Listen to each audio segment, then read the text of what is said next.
All right, we'll call the meeting to order at 6 o'clock. All board members are present with the exception of Randy, who is excused.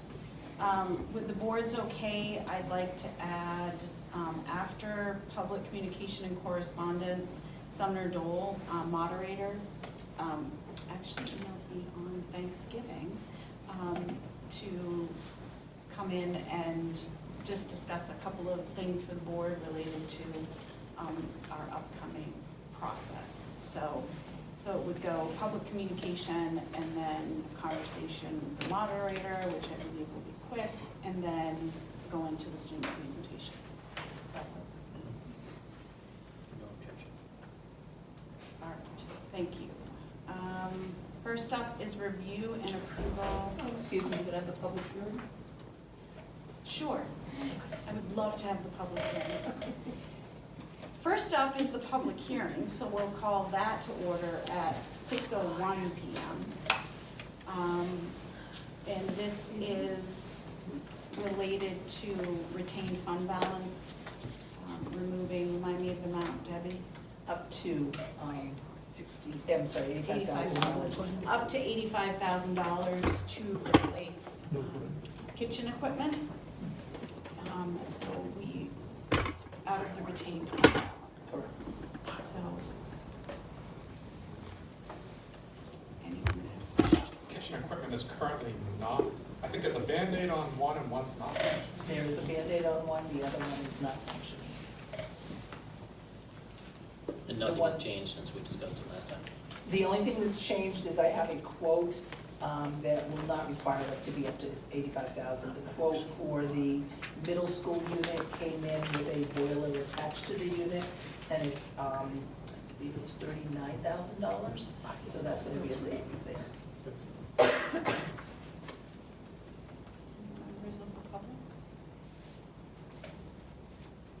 Kitchen equipment? Okay, we'll close the public hearing at 6:02 p.m. And this comes up later on the agenda. Okay, so now, do I need to reconvene? Yes.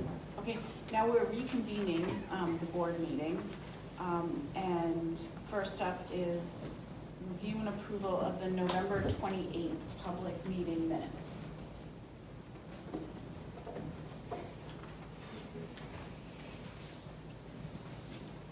Any edits? A motion to approve the November 28th public meeting minutes. Second. Wow. I don't know whether to decide. All right, any additional discussion? All those in favor of the motion as presented, do so by saying aye. Aye. Opposed? Abstention? Oh, was I here? You abstained. I abstained. Next up is review and approval of the December 5th public meeting minutes. Yes.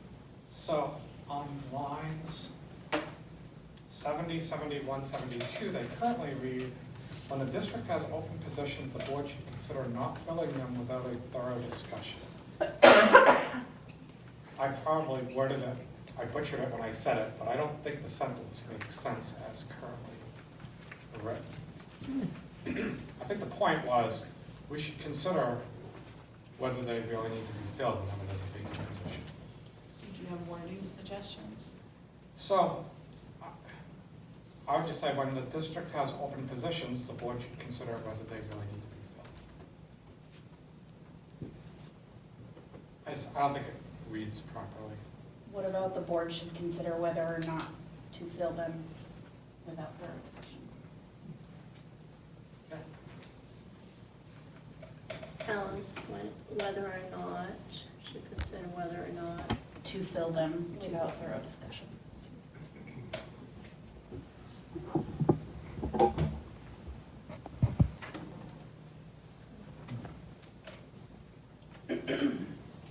Anything else?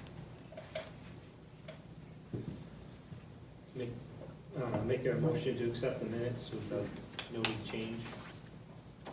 Second. Any additional discussion? Okay, all those in favor of the motion as presented, do so by saying aye. Aye. Opposed, and I'm abstaining. Our next meeting will be Monday, December 18th. We added that at the last meeting. And I believe the only focus will be the budget, is my understanding. So, December 18th here at Canterbury Elementary at 6 p.m. Okay. So first up, Sumner Dole, our moderator. Come on now. Hi. You're welcome to join us at the table here. if we- That's all right, I think I'll just stand right over here. More comfortable chair, too. Yeah, I'm Sumner Dole, I'm your new moderator, your new experience for me. Looking forward to it. Many of you, a couple of you are familiar, but a lot of new faces for me. I was on the board in 1998 to 2010, so I know you're kind of busy. I just had some thoughts on being a moderator, being to some of the meetings over the years. And one of them, last year, I went to, I think there were 40 people there for a $27 million budget. I'd like to see that increase somehow. But this year, because of the school withdrawal proposal, I was wondering if the board would consider having a change in venue with the public hearing. Have it in Canterbury, and hopefully have more. I think there's gonna be a lot of questions, and I know Randy has met with the Canterbury selectmen and spoken about having some information meetings in both Belmont and Canterbury, so people will be more informed on what's going on. And this week, actually, the Board of Education may be acting on that withdrawal study committee recommendation. So I was just wondering if you would be entertaining a change in venue to have it in Canterbury. The other, Debbie gave me a moderator's handbook from a few years ago, and I have read it, and I'm gonna go to the moderator's workshop. But one of the things it said in it was, you sometimes get better attendance if you don't hold it on a weeknight, instead hold it on a Saturday. So I didn't know if the board would consider, in addition to a change in venue, having a, yes, we do, public hearing on a Saturday. Can I ask a question? Are you talking public hearing or the deliberative session? yeah, I want, Deliberative session. Okay. okay, Yeah. that was my question, so thank you for Yeah, asking. sorry, deliberative sessions.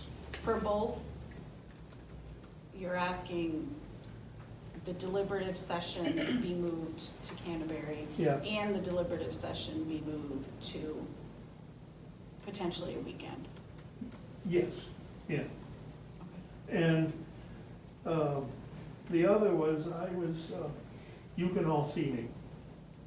When we have those deliberative sessions, I hate seeing the backside of a person addressing, I mean, they address the board and they address the moderator, but they don't address the audience. And I think there's a lot of body language that goes with people's presentations that I'd like to try to change the format or layout of the meeting room so that everyone can see everyone's face when they speak. And the other,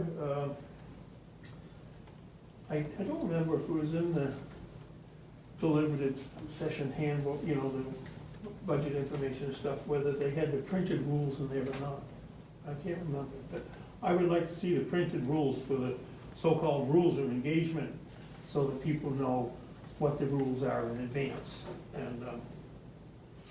And I think after I go to the moderator's workshop, I might see a list of things that we could add in. And I think in Tom Garfield's thing that you gave me, there was some suggestions on what to put in there.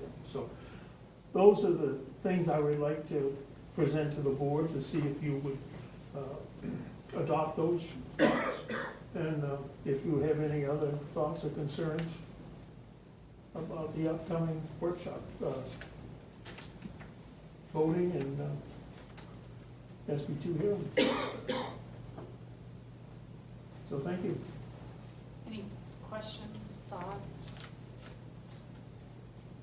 I'm being a dead horse, but I need to ask again.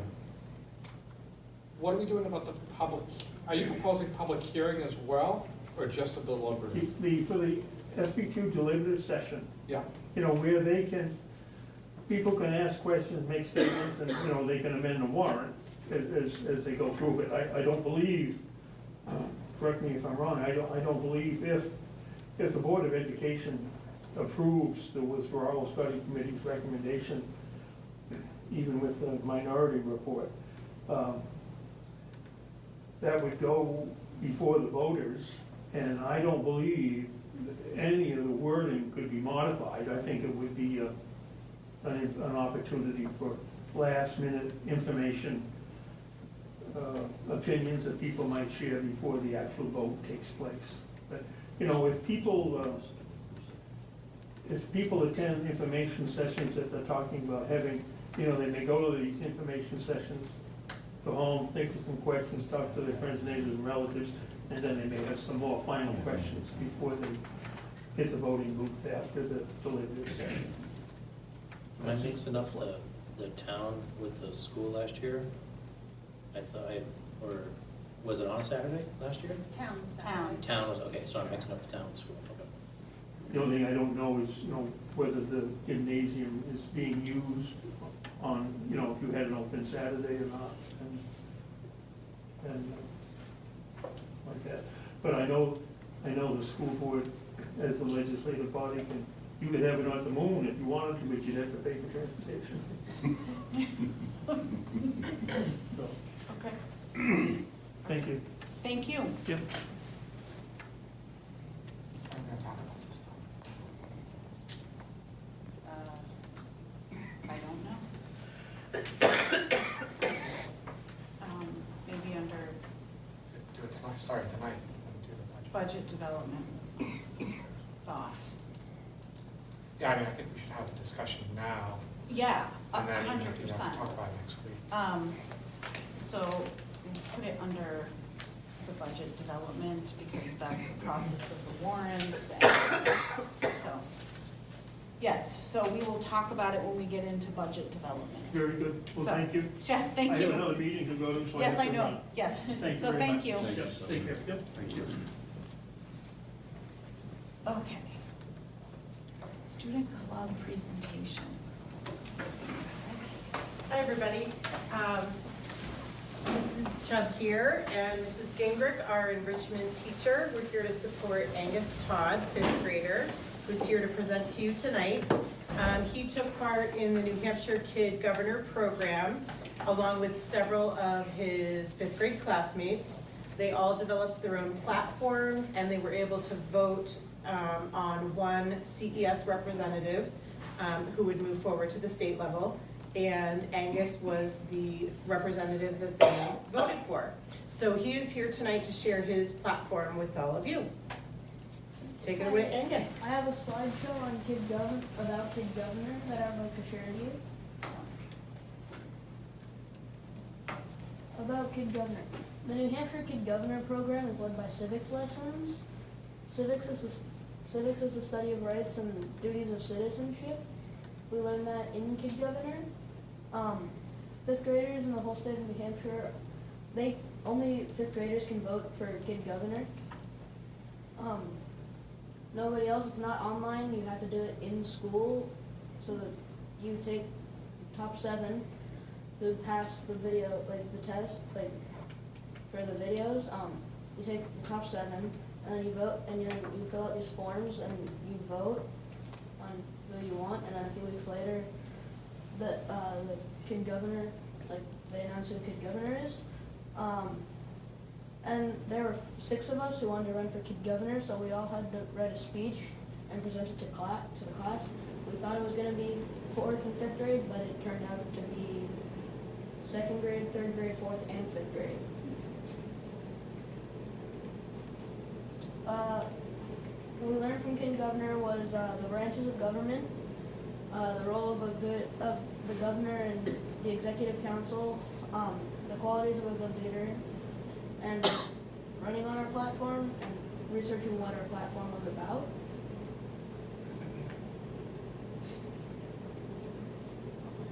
So for choosing a platform, we had to brainstorm an issue in New Hampshire that meant a lot to us. We all had to research a problem, and even if you weren't running for kid governor, even the kids who were just gonna watch the speeches, we all had to go until a certain lesson, which was the speech. And you had to make 3 points on a draft for fifth graders could do. My issue was homelessness, and I have a video I would like to share.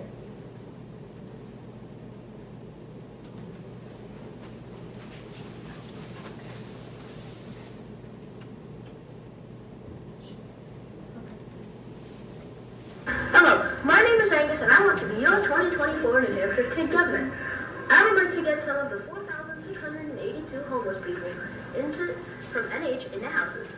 In 2024, I hope that 5th graders in New Hampshire help me get the homeless off the streets and out of the woods and into homes. Did you know that 12 out of every 10,000 people in New Hampshire are homeless? I will try to end homelessness in New Hampshire. My 3-point plan. First, I will ask 5th graders around New Hampshire to make small model houses into money boxes. People will donate money to the money boxes, and I will send that money to companies that make small houses. I hope small houses can be built in good locations for the homeless. Second, I will ask 5th graders to go to stores near them and have them ask the store manager if they can have a spot where people can donate money to the homeless. Third, I will use my blog to make people more aware that there are homeless buildings in their community. I can ask 5th graders to find these buildings and to send pictures to my blog. Then, I can create a list to give to the Executive Council to start a conversation on whether or not those buildings can be used as temporary homes for the homeless. I think Angus should be New Hampshire's Kid Governor because he really cares about ending homelessness. He is kind, respectful, and responsible. His leadership skills include bravery, helpfulness, and loyalty, and he listens to your ideas. If you vote for Angus, you can help end homelessness.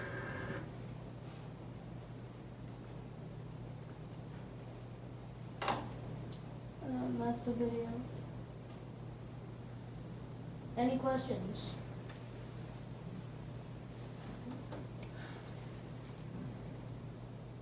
How did you decide on your platform? So we researched problems in New Hampshire, and one that really came up to me was whenever we're driving through Concord, we always see people out on the side of the road, like with signs asking for money. So I brought that into mind. So how many problems were presented that you had to whittle down and ultimately choose one? So, like poverty, non-affordable housing, which is all over the U.S., so I had to kind of get rid of that one. So I just took into consideration that not a lot of people have houses, so if I can donate money to companies that will make small houses, I can try and get them into houses. What was the most challenging part of running for Kid Governor? Probably saying it to the 4 grades. That was a very big challenge. Did you present it in the cafeteria? No, the classroom. And to get a little crowded, we were only going to do it with 4th and 5th grade, and then siblings wanted to see it, and teachers came, and then everyone got big, and all the 6 kids who were going to say the speech for it. Well, there was only 4 of us, and 2 had gone on vacation, so we had 2 videos finished, and we had 4 of us who were actually saying our speech. Yeah. What's the part you liked the most? I think making the video.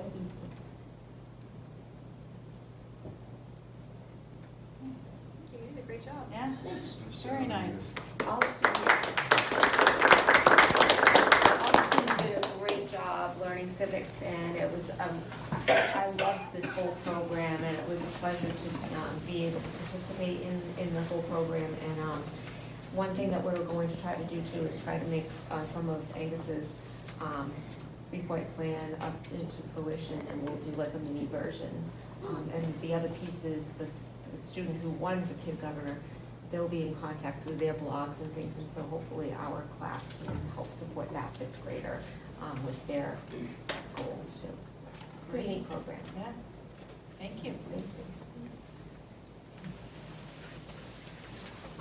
Okay, now, I don't think I did public communication and correspondence, did I? Okay, I wrote myself a note that I didn't do it. So, public communication and correspondence. Anyone in the public want to comment? Anything to say? Okay. Seeing none. Next up is board member reports.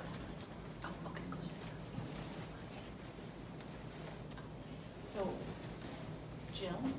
anything to report? Pass. I did finally, I know I had talked to Mr. Kozart and made sure that it was under the, Kozart, Jesus. I was like, I'm pretty sure you talked to Mr. Tercey. Okay, yeah, Mr. Tracy, oh my gosh. I don't know. Wow, okay, all right. Is it Monday? Yeah. Mr. Kozart. But I had some VEX robotics kits to donate to the middle school with their robotics program, so I finally got them in and got them in there in the appropriate hands, and hopefully it can be used well. I'll pass, and then Alice. Sorry, I'm trying to read. No, I did. For that one. We understand. Kate. So I'm not going to read my whole report because there's quite a bit on here. I did want to highlight some of the points which I brought up. So first, the information that I provided on here is everything that I've gathered so far in terms of grading input. I am planning to do a little bit more in the next month or so, and then I should have a sort of final report in January. I did talk to a number of additional classes after I wrote this, but I don't have much information to add. It was pretty much just more of the same, which helped me to see that like these are the really important things to students, but there's not additional information. The most common piece of feedback that I got from students was inconsistency is the big issue, which I sort of mentioned before. So inconsistency is that the great variation in awarding of a 4 by teachers throughout all departments in the high school. So there's inconsistency within some departments, but then also just across all the departments because you're taking one class in a whole bunch of different departments at the same time. Some of the other points that I wanted to mention was in terms of Empower, frustration with Empower is definitely felt by some students. It's not all, which I was a little bit surprised to hear, but I think that's just because I had previously been mostly exposed to the teacher's perspective on Empower, which is, through my conversations with them, very obvious that Empower is not working for them. It's far too time consuming, but their end looks very different than the student Empower perspective. And ours is definitely a lot simpler, but I would say there's still enough issues with it that a new platform would benefit students. Specifically Alma, there's a number of students who already use Alma as their grade reporting system through the Huot, because Laconia uses that, and they've had no issues with it. They like having one system doing everything. A couple other things. So in middle school, a 4 is something that you only get if you do the sort of extra assignment, which is where a lot of that inconsistency comes from in the high school, because that is not necessarily the case. It's kind of sounded like everyone was taught maybe a little differently, or all the teachers got a slightly different take on it. But because the 4 is not pushed in middle school, that sort of sets freshmen up for failure in some aspects. And we can kind of see that because freshman grades are usually the lowest out of your 4 years, and our freshman passing rates are, I think, I don't have data, but I'm pretty sure that they're on the lower end as well. Something else that got brought up is the fact that our 2.5 is passing, even though that's not proficient.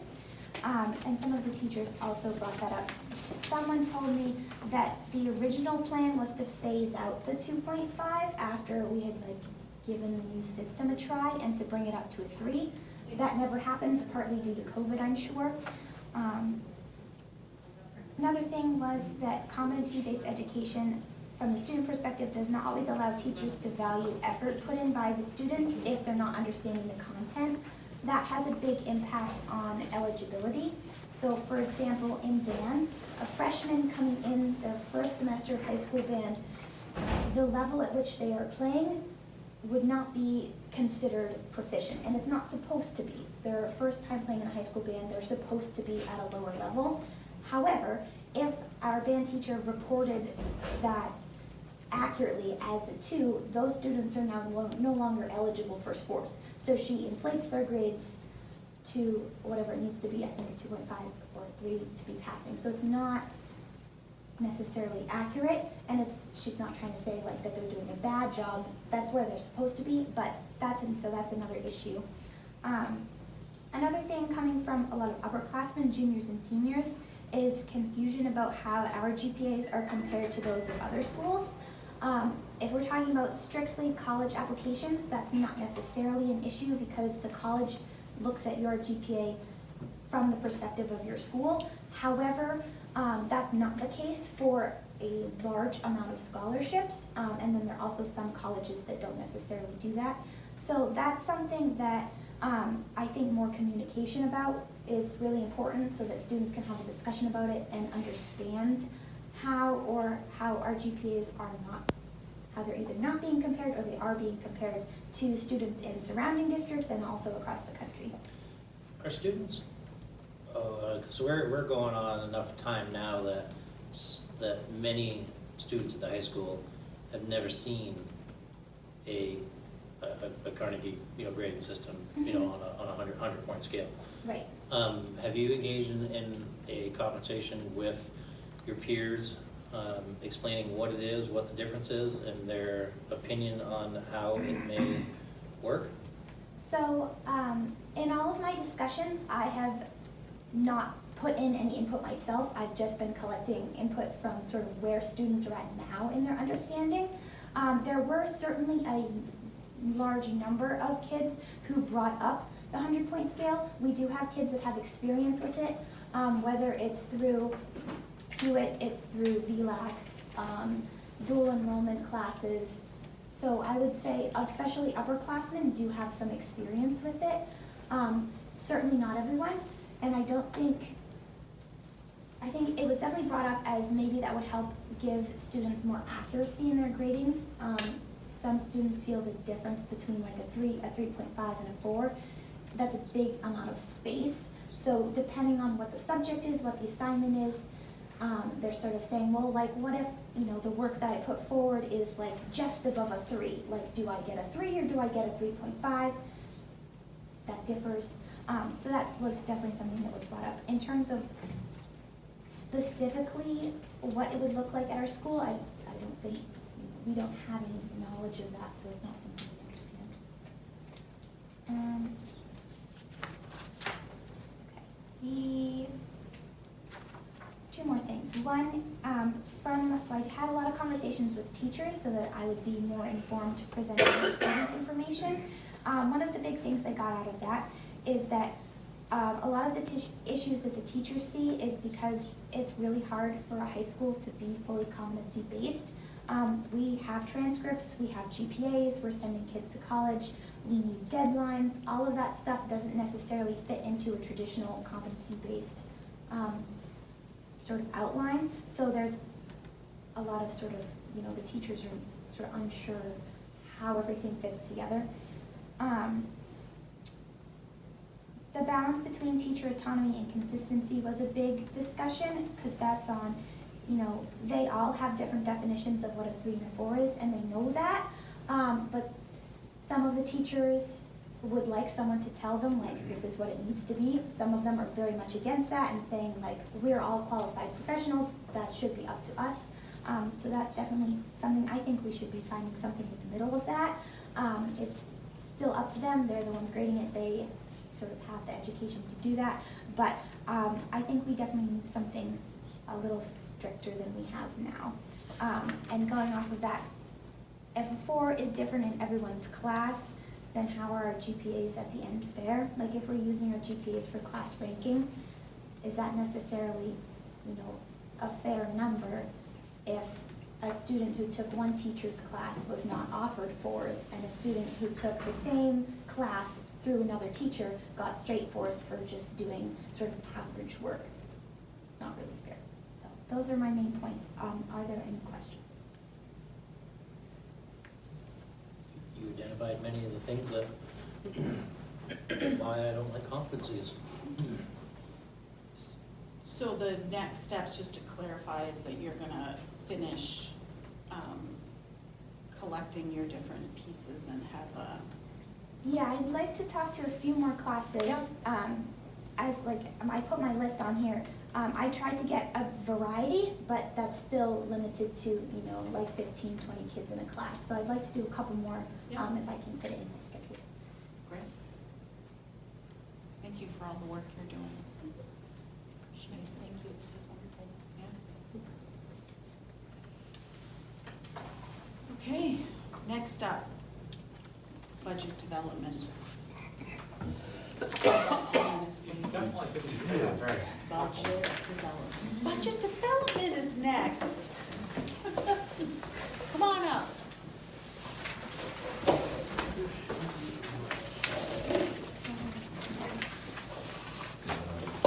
You want to address dates first, or requests first? Okay, let's do it. Let's just do it. So his request was for the deliberative to be moved here and for to be on a Saturday. Can you back up? Sure. Yeah, the request public hearing changed to. No. Yeah. He was confusing public hearing and deliberate. What's that? He was confusing public hearing and deliberate. So this is the first year we're only doing one public hearing, And it's in Belmont. and it's in Belmont. I guess I'm wondering, I'm gonna use the terms the same because they're similar.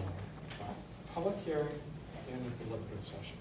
I get the reasoning for moving to Canterbury, but percentage-wise, more of the residents are in Belmont. So that's my biggest concern. Didn't one of the meetings that we talked about alternating them year to year a few months back? This is public hearing. Public hearing. Sorry. So, I know I'm talking two different things here, but that's my concern about moving to Canterbury. Although I do know there are definitely questions, I would think we can return. And I have a question about the intent of the deliberative session. Is that the time for people to ask questions about the warrant article related to the withdrawal? That's usually more specific to the public hearing itself. That's the purpose of the public hearing. That's really your question and answer session. To me, it always makes more sense to do a public hearing. Okay, This so, whole civic engagement thing is relatively new, Okay. so I'm really trying to figure out what these two things are, sorry. so we have a public hearing, typically at one in Canterbury, one in Belmont. No, they're the same public hearing, we just recess one and then reconvene it. But anyway, we have a public hearing, and that is questions and answers about the budget and the warrant articles, and for people to ask questions, help us consider different aspects of the budget. And then following the public hearing, the board has to formally adopt the budget and the warrants that are gonna move on to the voters. And because we are Senate Bill 2, we have a deliberative session in which people can modify at least the budget itself for warrant, you could change the amount. So like the first year we were Senate Bill 2, I was not on the board. I went to the deliberative session and somebody made a motion to cut $1 million from the budget. It didn't pass, but had it passed and then got voted on, that budget of what we as the school board proposed 27 million, but the voters put 26 million onto the ballot, which would then get voted on. So you have, there are some things you can change and some things you can't.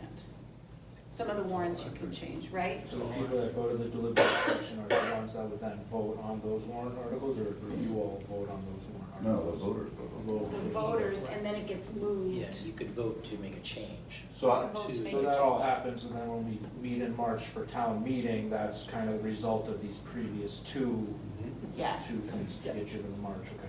correct. So the, between the town and the schools, I've never seen questions asked at deliberative sessions. It's people making motions for changes. I Yeah, don't know if that just or- happens to be, but I've never seen anybody ask a question about it. Well, I've seen, and correct me, but I've seen people would come up and say, can you explain why you're cutting this? Well, that's true, yeah. Or something like that, just so Yeah. that they have a better understanding, but the intent of the public hearing is where it's more questions and answers, not, I mean, I would think, I don't know if this has ever happened in my time, but if we went to a public hearing and presented the budget, and somebody had a question about this cost, and this is too low, we think it should be $20,000 more. And everybody in the crowd goes, yeah, that makes sense, that really should happen. After the public hearing, after everything's done, the board looks at the budget again and says, you know, are we good with what we had? Right. What's the feedback we heard? Last few years, we haven't had much for feedback, so there hasn't been any discussion really, other than not much feedback. I guess we'll move forward with what we proposed. It just seems like, I didn't realize it, but I guess what I understood to be said here is the decision to withdraw sounds like it may be up for this 2024. If that's the case on something that momentous, I don't know if you can do this or not, but this, it doesn't sound like Belmont has a horse in the race, yet Canterbury has a lot at stake here. Well, I mean, everybody does, but does that warrant its own, if you can, public hearing? It seems like there would be a lot of discussion from the residents if they well, understand. that's why he talked about there would be, if it goes through the state board meeting Yeah. on the 14th, there would be informational sessions that would get organized, not by us. And so that's the other issue I had. Some they're asking about, like the board, you know, moving, you know, deliberative session here or whatever. The whole withdrawal is not a board withdrawal, Right. so I'm not sure I feel any obligation from a board perspective, just talking to me personally. Correct, but it will become a Trust- warrant article on the school board warrant. Correct. And will be addressed at the public hearing.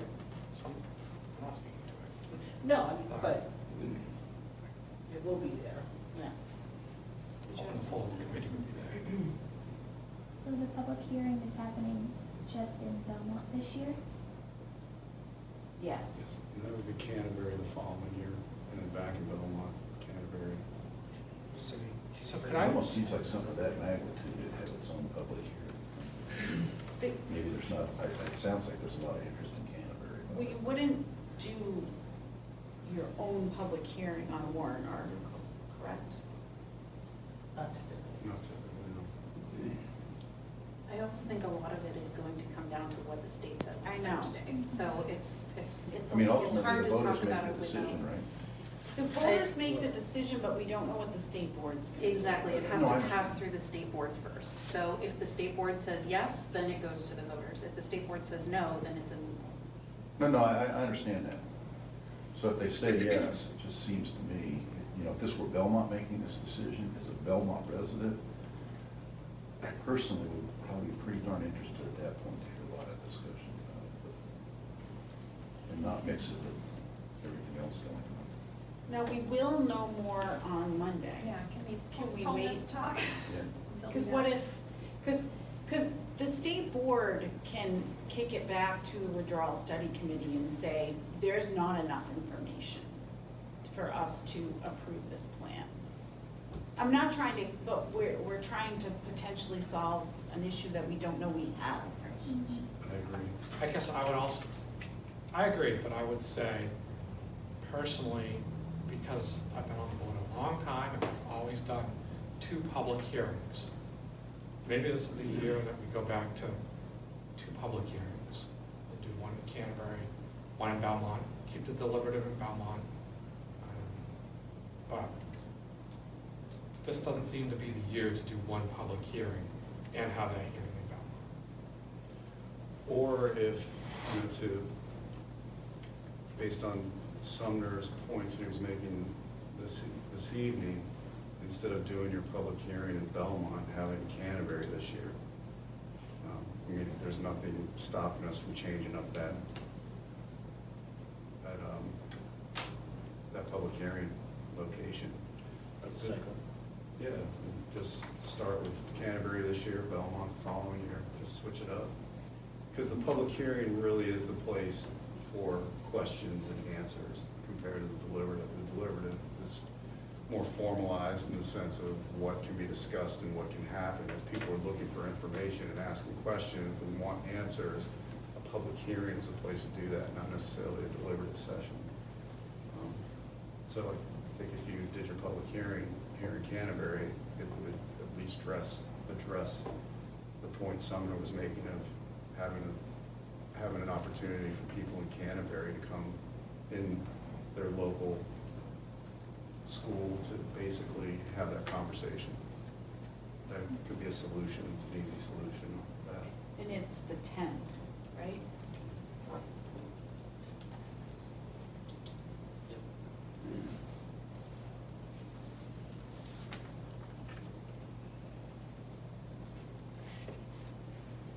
One person asked a question last year, sitting with us on the board now, so, Yeah. Belmont. I believe he was the only one we had last year. It was, he was. Please. 2 years ago. Go ahead. A general question, if we do hold it here, and who knows how many people we'd actually attend. Generally, there's a few from Belmont, do we have the parking availability? Well, that was my concern with the deliberative, quite honestly, not necessarily the public hearing. I don't know how many people come out for the deliberative. Be the parking issue, but then again, this place gets packed when we have a concert or anything like that. People are parking all up and down Town meeting. Baptist Road. And that's not You know, it's just, we would just have to accommodate. In town meeting, we filled up the fire department Yeah, and parking the- lot the and safety walked down the road. complex. Yeah. Cafeteria is not as large as the high school, but we seem to be able to cram everybody in when. So if you do that, you make the meeting during daylight hours, just think about walking on Baptist Road after the sun sets, not when I did at the time. January at 6 PM, it's gonna be dark. I know, that's my point. Yeah. I'm sorry, I think of CV Road where I live, and I don't walk on that road at night. Yeah. Too many people try to run me over. So, do we want to wait until the 18th? Do we want, the 9th, the 10th? What would you like? I think we should wait to see what the state says.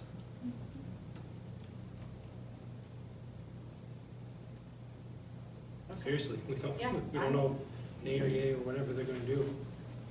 I think it's kinda hard to plan if you don't know what goes on, then we switch everything around and it's Yeah. nothing. Okay. That's just my personal opinion. Anyone? I'm inclined to agree. I think we can probably make the decision on Tuesday. I mean, Monday.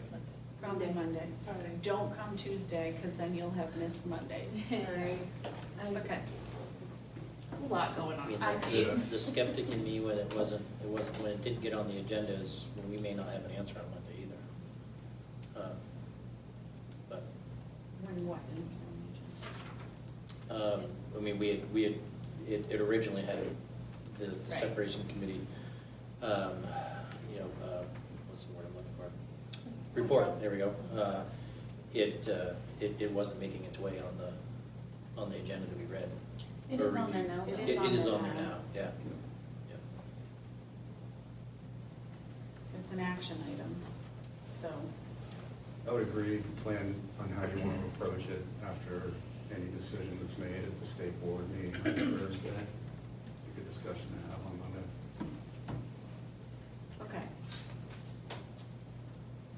Budget development is now, Michael, you have stuff for us? Yeah, so at our last meeting, the board charged me with coming back with a list of items that potentially bring the proposed operating budget below the default. That's what I have for you this evening, so I'll go through each one of these items. So under personnel and benefits, the board had already discussed the CES secretary increase in the number of days as well as the CES math tutor, so that's on there. The CES teacher, there was discussion about potentially moving fifth grade to the middle school and eliminating the teaching position at CES. So that is on the list as well for the board to consider to get the budget down below the default. That being said, a little information for the board to take into consideration. We currently have 16 fourth graders.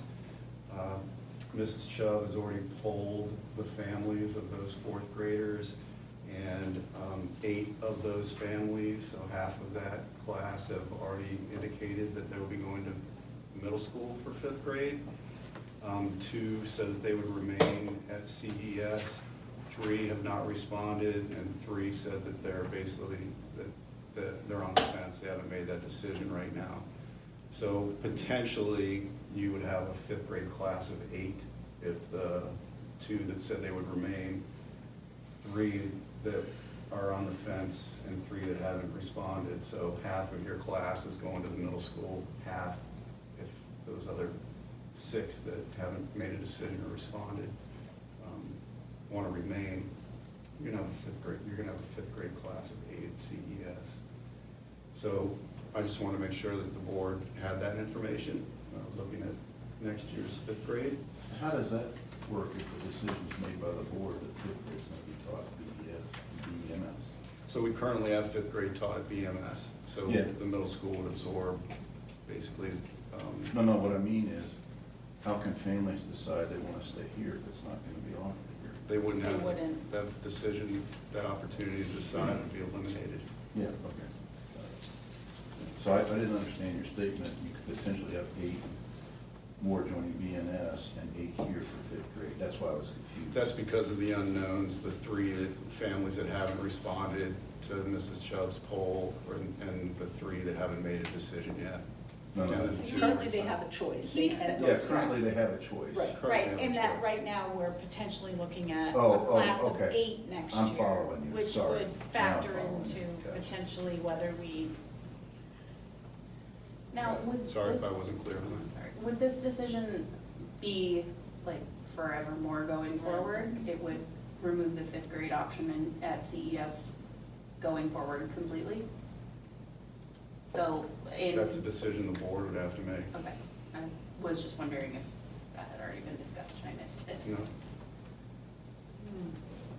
How many fifth grade classes at Belmont Middle School to absorb potentially 16 kids? So you have one grade level with 5 teachers. It wouldn't be, because we do it in 6th grade anyway, we Yeah. already go up and absorb it. I'm not saying I agree with that. I just didn't know if it's gonna change the average class size and take it from, you know, just, you know, Not significantly. jump You can definitely absorb the 16. And then I believe your third grade class, your current third grade class is at 10. 10, believe. yeah, 10. So you have a small third grade class as well. So the middle school can definitely handle, they could absorb the students, at least over the next 2 years.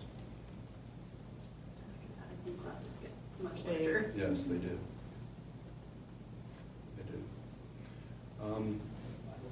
The other, put on here, again, these are, several of these are new to the proposed operating budget, which is the BHS School to Work increase as well. So that was new as part of a proposed budget.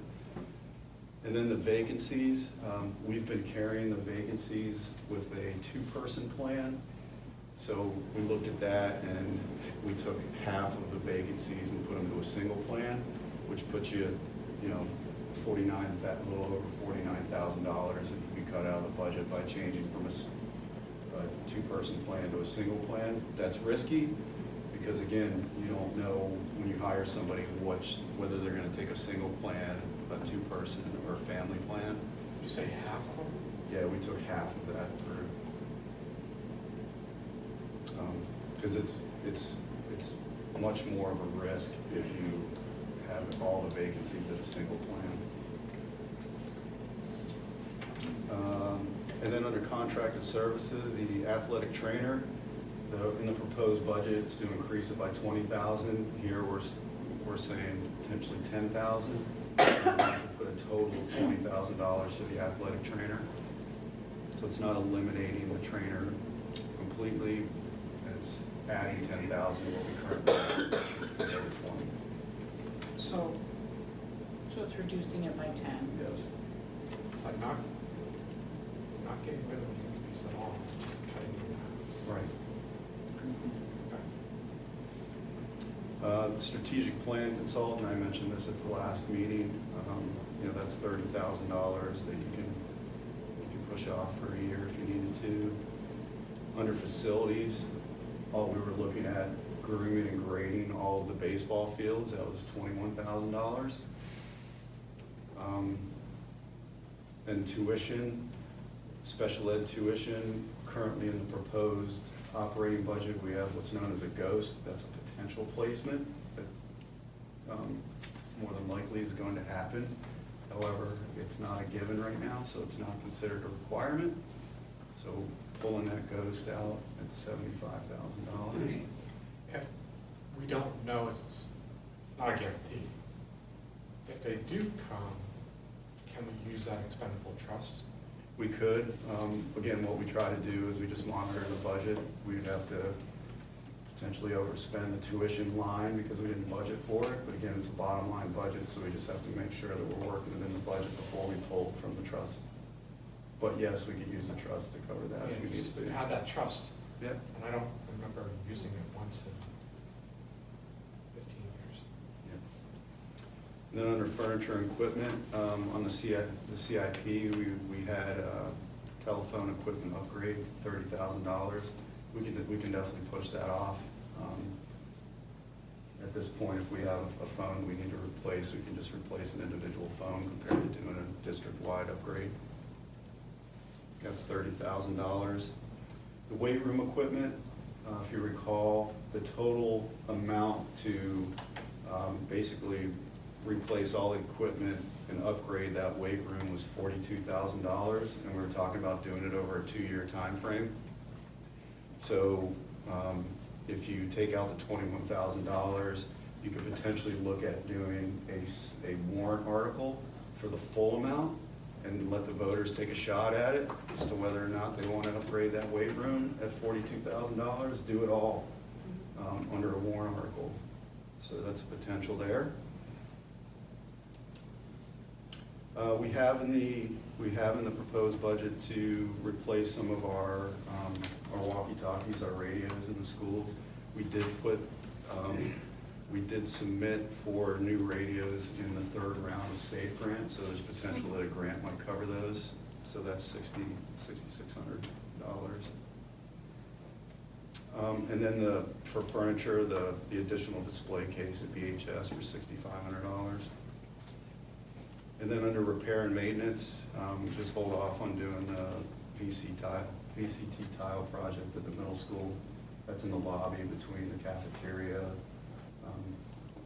basically right outside the cafeteria before you get into the 8th grade hallway. So that comes out to a total of $366,553. The difference between the default and the proposed budget is $366,660. So with all of these items, basically you're below the default by $107. The total cut is 366,660. Sorry about that. That's okay.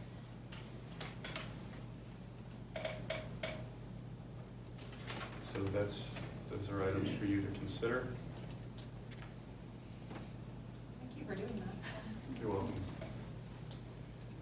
My goal was to focus on our current staffing levels to a degree that wouldn't have a significant impact, as well as trying to maintain the increases that are in the proposed budget for our current staff. I think that's very important that the board continues to consider those increases.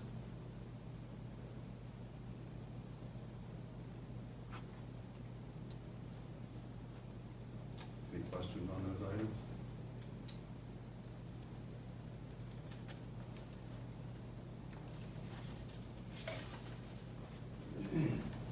So, I would say, I appreciate what we did here.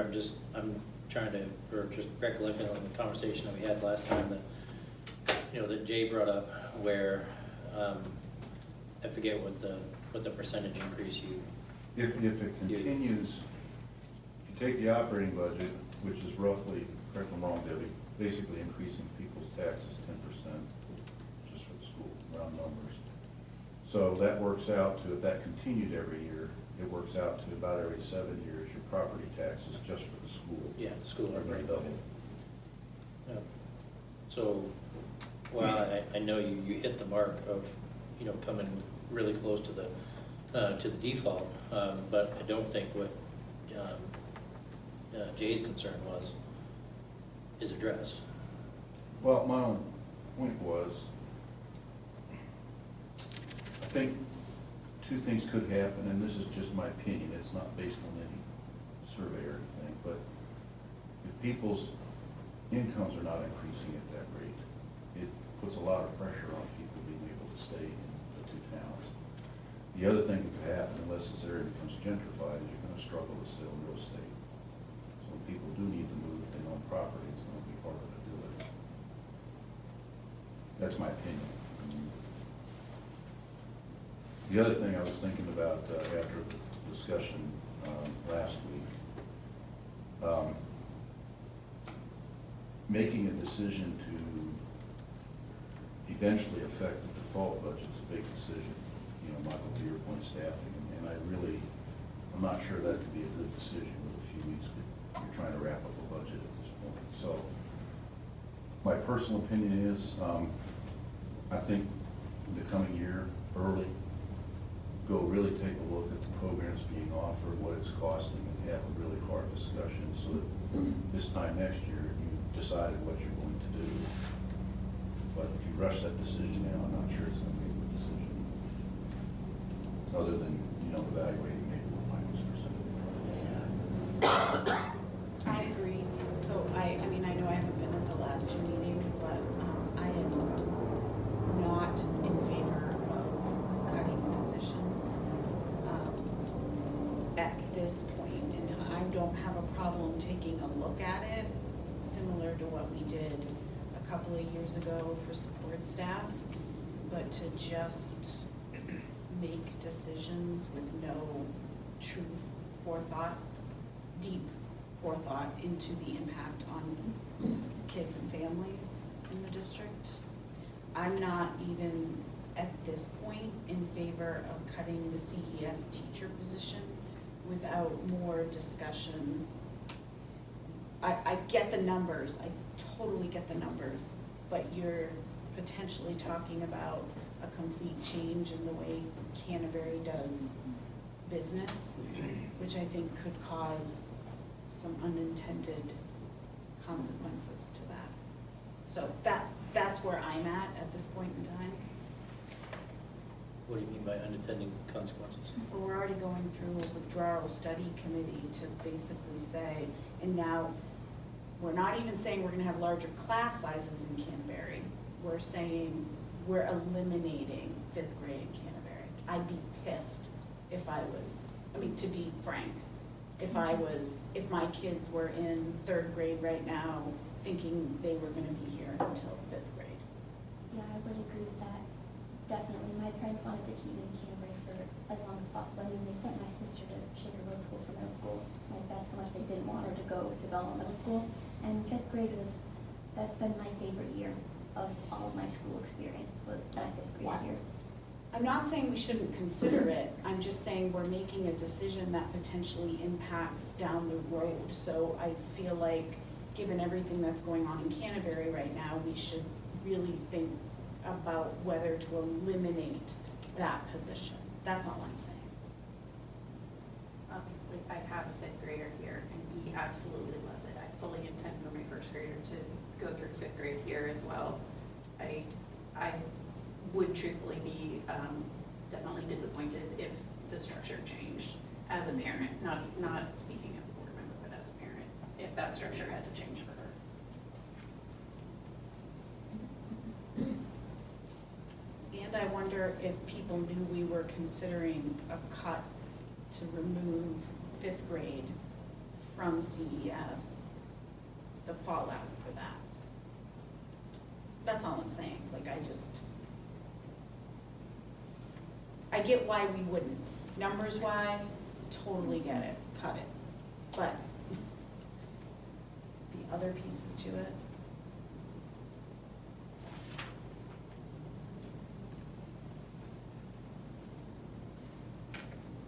I do have a clarifying question, actually, about the board certified behavior analyst.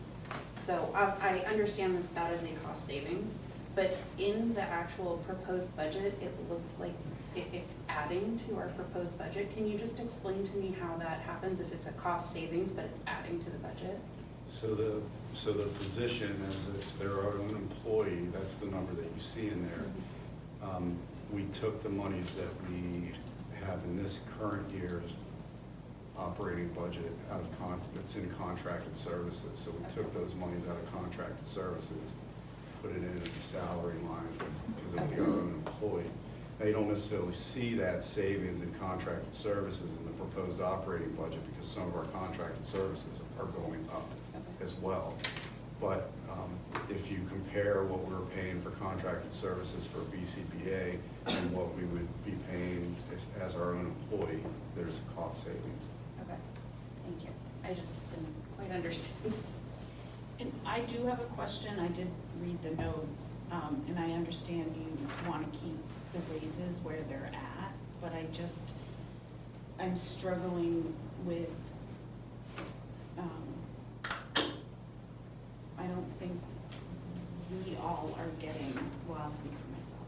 I'm not getting 4% every year on a big number, so I'm struggling with that. So we're gonna propose a major structural change in the way we do business for Shaker and yet keep significant cost raises. Though I get why we would, because we want to keep people, but that's my struggle.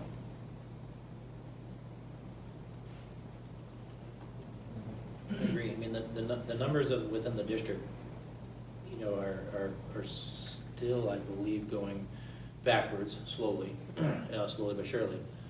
And long time ago with similar numbers, we had either a teacher / athletic director combination or assistant principal / athletic director.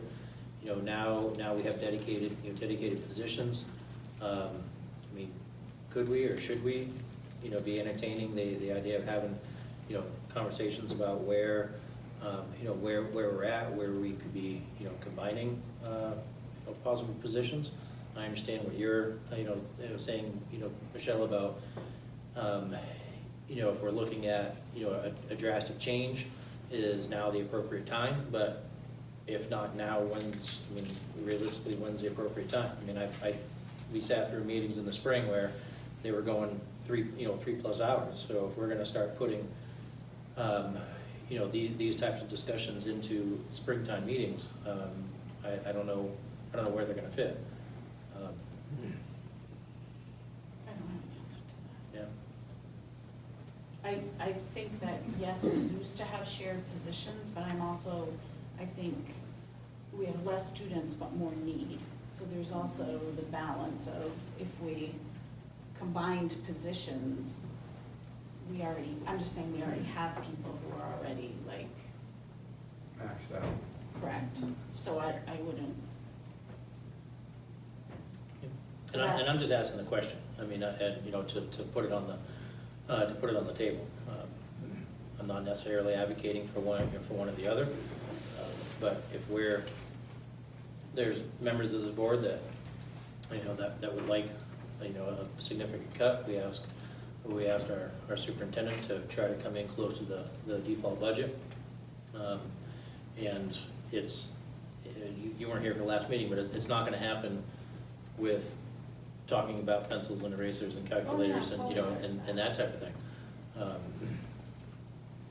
That's fine, I mean, but we are now at the point where, in my opinion, we have to start to move forward and make some decisions. So if we're gonna throw things out on the table, which is perfectly fine to do, including, you know, if people wanna cut the CES teacher, like as Michael, I'm not saying proposed, but what you gave us, then let's have a conversation about it, and if we wanna move forward, then we have to make decisions. And so, if we're gonna look at combining positions, then people need to put it forward, and like, we can throw around, this is just me, we can throw around all we want, but we have now until December 18th to make a decision, so I don't know what's gonna sway it, but we have to decide, raises, not raises, add, cut, I mean, I don't know, so. But no, cutting paper is not gonna get us where we need to go. Yeah, I mean,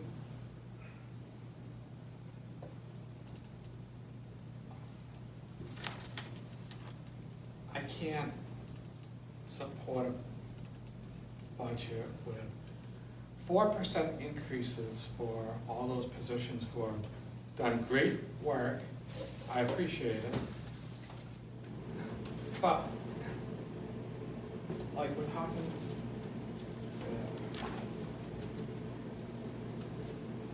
there's so many people that haven't gotten raises over the last few years.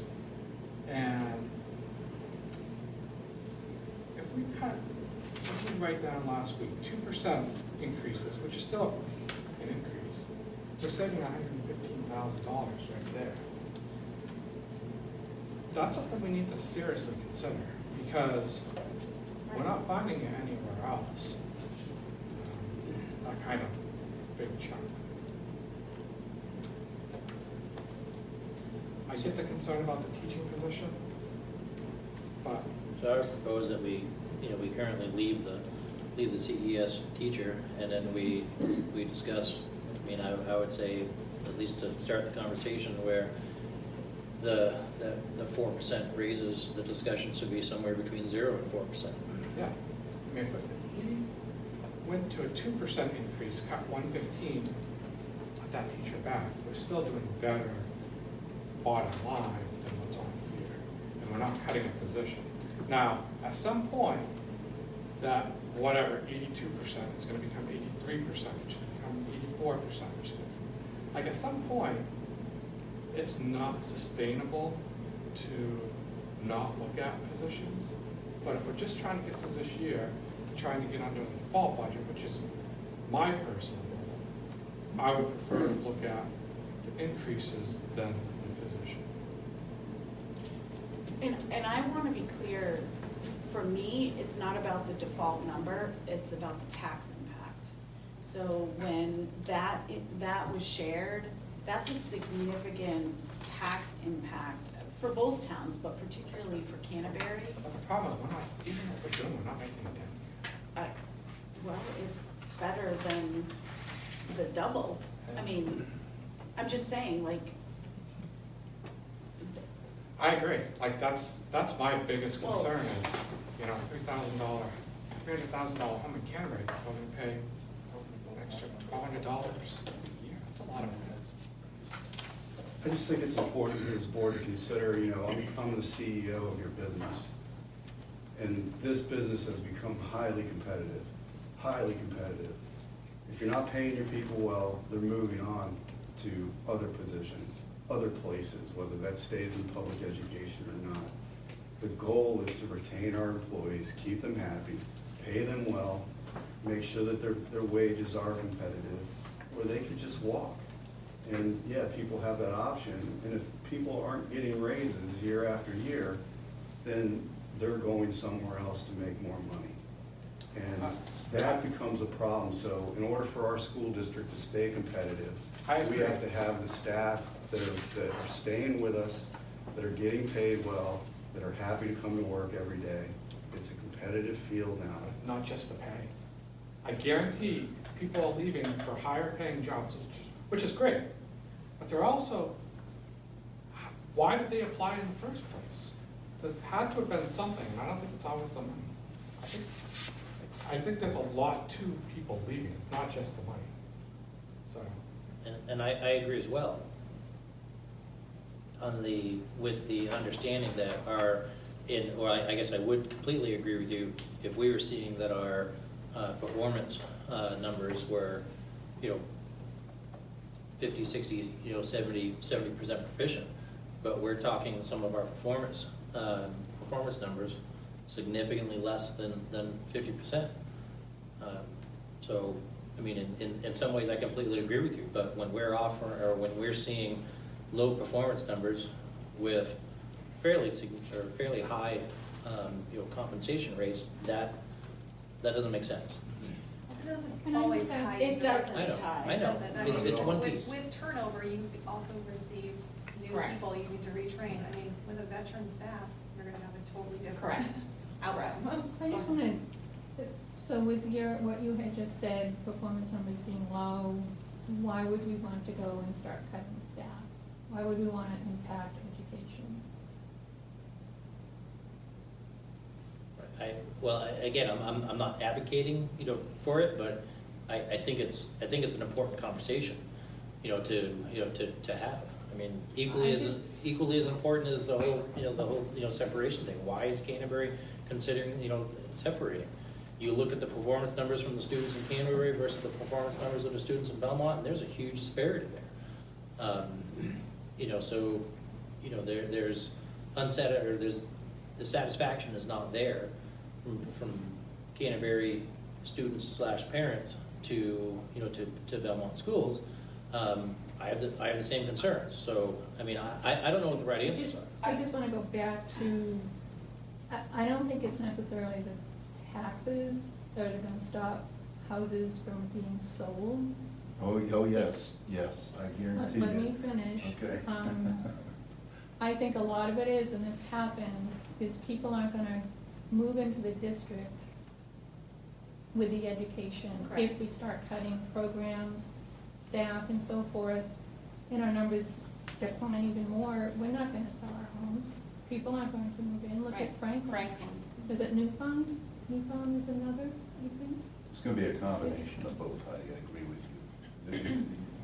They're both factors. Mark, to Heidi's point,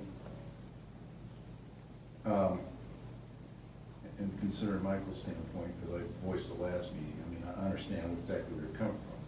Making decisions like that with companies I work for, and that wasn't always the best way to tackle it. The performance issue and the structural costs of running this education system are not necessarily a direct one-to-one correlation. And these are good topics, I think, and both topics, as I've said before, I think they deserve some serious discussion at the board level with, information coming to be considered. What I mean by that is, if you're gonna take the raises away from people, and if what Michael's telling you, that's gonna put you below market, even though, Michelle, you're not getting the raises, I don't know, Michael's saying that closer than I am, but that does not necessarily solve the performance problem. I get where you're coming from. With more a lot of money, we'll still have, some statistics telling us that we've got a performance issue. But that may not be totally related to our spending. So I think the SAS data is only one component, and it's not like the state is doing really well across the board. So I'm not making that correlation, and I don't support cutting people. I don't know that we're outside of market rate either so last time, if you look at 22, 23 in these increases, that's where, I believe that's the year we did like market rate adjustments when we went, well, I know it is, because for athletic director, there was a 15% increase that year, director of student services, 12%, superintendent, we were surprised to find we were way below market value, so we did market rate adjustments. So we did that in 22, 23.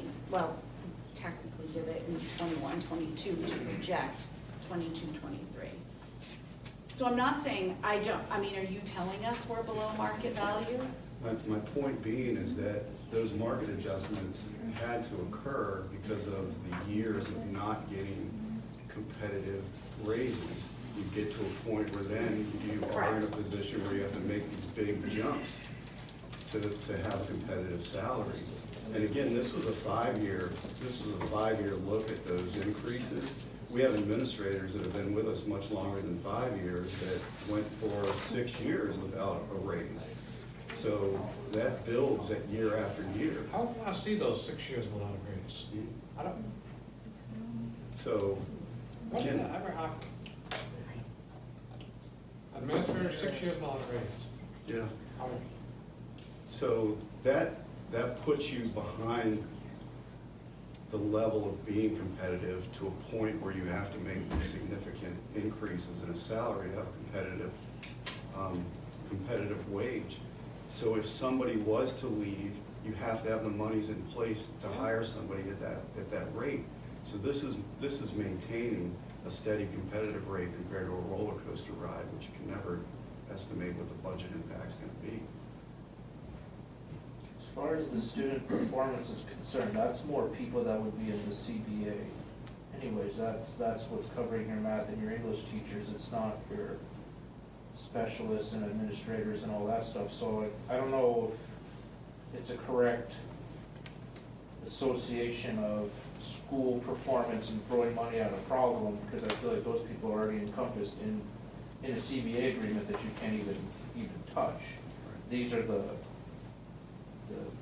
everybody else. And I want to, that's a good point, and I want to echo what you're saying, Michelle. You're talking about performance based on a statewide assessment. You also have to look at the performance, the success rate of our students coming out of the school district. We have students that are going to very highly competitive four-year colleges and universities. We have kids that are getting jobs right out of school that are making a lot of money. We have kids that are pursuing trades, that they decide their own path and they're able to get into that, whatever interest they have coming out of our system. That's a success rate. It's not based on a state test. It's based on how well they do when they leave our system. But on the other hand, to Heidi's point, when somebody's looking to come into the area, what are they gonna look at? I agree with what you're saying, but state statistics ultimately fit in there too. Yes, and they're also looking at what opportunities the school district offers. So if we're cutting opportunities, we're cutting programs and so forth, why would you move here when you're down to boilerplate foundation of what's required of education? Again, it's competitive. If you want to move into your district, they look at school districts and look at what's being offered, particularly at a high school level. To that point, that's why I wouldn't be in favor of eliminating the NEASC accreditation stuff. If you lose your accreditation or you forego that or all that stuff, I'd consider moving out of the district as a resident with my 2 kids if we got rid of that NEASC. I don't want my kids going to a not accredited school. We're not proposing that, right? No, but I'm just saying, as we consider these things, it was one of the things when we went through line by line last week. Oh, okay. The last line was $10,227 towards the NEASC accreditation. I remember the point being made to Pittsburgh, not being accredited and all that stuff, and no offense to Pittsburgh, but I purposely didn't want to live up there. You know, then that would be something I would consider if I ever did move up there. this may or may not relate to the raises, but I know the mood among teachers specifically at the high school is not necessarily great right now. I don't know if that carries over to the positions that would be affected by those 4% raises or not, but I do potentially, if some of those people were not getting those raises, that may sort of add another check mark. I mean, the questions that I, go ahead. I was just gonna ask, Debbie, can you explain about that 1.3 million that was turned back last year and the impact it had on this year's taxes? Yep, so, we had a fund balance of 1.3 million that was turned back, which translates into a loss of revenue this year as we're proposing for next year. That translates to the fact that the taxpayers have to make up that difference. So the 1.3 is part, I mean, we're down a whole $2 million in revenue, which has a huge impact. If we had that $2 million, Canterbury's tax rate would be up 25%, Belmont's would be up about 7%. So it does make a huge difference. And that, the majority of that $1.3 million were vacancies that we weren't able to fill throughout the year because of the wages. Because, again, it's competitive. People are working in private industry, making way more money as a support staff. But the board made significant gains on those wage increases, and that vacancy list has shrunk because of that. Therefore, we do not anticipate that kind of fund balance this year. We actually had 2 years of very high fund balances that were turned back because of that. We could not fill positions.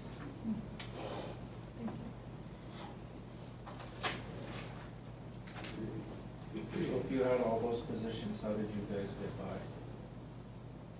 We struggle. We still continue to struggle. We have support staff that are covering for some of these required assistant positions like one-to-one behaviorals. And we still are struggling with those vacancies, but not as to any degree as we were in the past. We were just getting by, but to the detriment of the staff that were currently in place. They were going above and beyond what they had signed up for, which we're fortunate because we have that kind of dedicated staff. So to Sean's point about trying to at least come in at or below the default, most of the voters probably aren't going to ask these, or have this kind of information or digest it, I should say. So my guess is, whether you want to anticipate or not, they're going to vote for the lower number. That doesn't mean you go in and present the voters the lower number, but the reality is going to be you're probably going to end up with the default budget. That's my guess. So I guess at least with this homework, I have some idea how to adjust to it if that's the case. So that was presented at town meeting. The article is to accept the default budget or the proposed budget. Right. That's what we basically So, I mean, you have to tell them both numbers. No, I didn't say don't tell them. I'm just saying when a voter goes to the voting booth and they see that information, when we go with the lower number, they don't understand anything more about it. There's also two sides to that, where if you're presenting the voters a proposed operating budget that's below the default, some voters will go in saying, well, we don't have a choice. You took the choice away from us. Yeah, no, I'm. So just historically, you have people that want that choice, and when you come in below the default, you've taken away the choice to decide on an operating budget that potentially is above the default. I know when I talked to my parents about this after the last meeting, their general reaction was like inflation. Like it affects everything, it's going to affect your school board budget. They would rather see an increase than have to cut a whole bunch of these things that are savings. And that's just my parents. I know that that's probably not the feeling of a lot of the families out there who are maybe well off, less well off than us, but that was sort of our family's opinion on it. mean, I sit here as a Belmont resident. The total tax load that I have, I can live with. Personally, I could live with, you know, with the increases. But there's a lot of people that I talk to that aren't on an agreement of that. And as a representative here, we do our best to represent everybody. And so if we collectively just, you know, had a group and we all made $500,000 a year or $750,000 a year, and we said, yeah, it doesn't matter to us, let's go, we're completely out of touch. Which is probably why, you know, these conversations are difficult. But yeah, there's a lot of people, like you said, Michelle, I mean, you see all the raises on TV, and, you know, this is going up by, you know, 10, 12, 15% or whatever it was. It seems to be the only time that people get the big raises is when they completely change positions. And not everybody's willing to, you know, completely change those positions and change towns and change states. So sometimes you get a little stuck.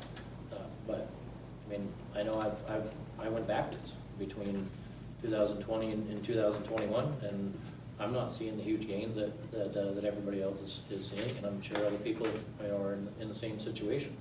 So when people come and talk to, you know, myself or, you know, or anybody else that says, geez, what in the world's going on with the budget? You know, and, you know, people like Jay are saying, geez, you know, in 7 years we're going to double the operating cost of the school portion of the budget to our taxes. I don't know. I mean, can everybody live with it? And I don't think the answer is yes. But also, there's no easy answers here. So sometimes you have to make non-emotional decisions, which is difficult in itself.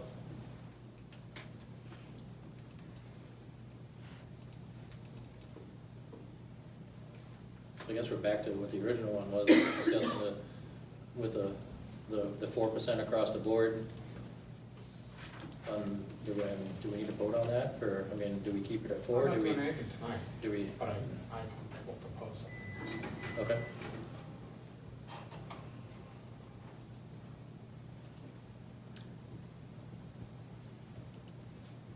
And I think we're at the point now where we've got a week to figure this out, but we're gonna have to put motions on the table Right.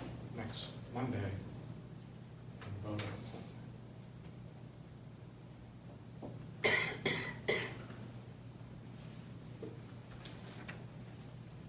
So what do you want to do tonight? Nothing? I'm not specifically asking you, I wasn't planning on, how do I say this positively?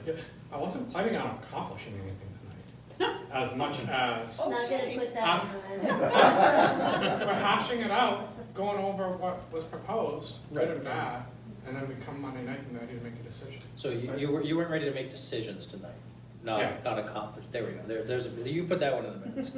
I want to be clear, I'm not proposing this. right, I just want to be clear, I am not proposing this. That was not my charge. yep, I'm not proposing this, so yep. please refrain from saying this, what's being proposed. I'm not proposing this. You did as requested.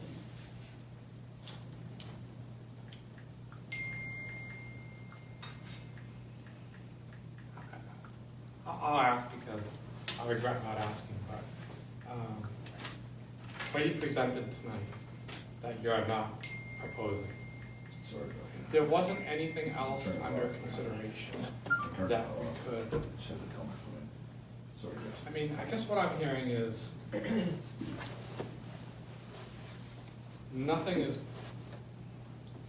likes seeing any of this stuff, but I'm hearing the 4% increases over the CES teacher position. Is there something else we can find to not have to do that $80,000 CES teacher? Nowhere else in the budget, you're not finding anything. Unless they start nickel and dime in it.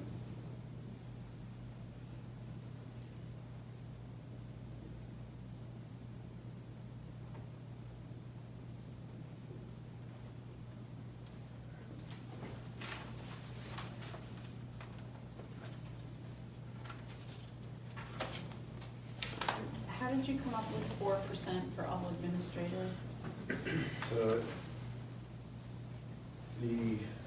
basically, you're looking at a cost of living adjustment of 3.7.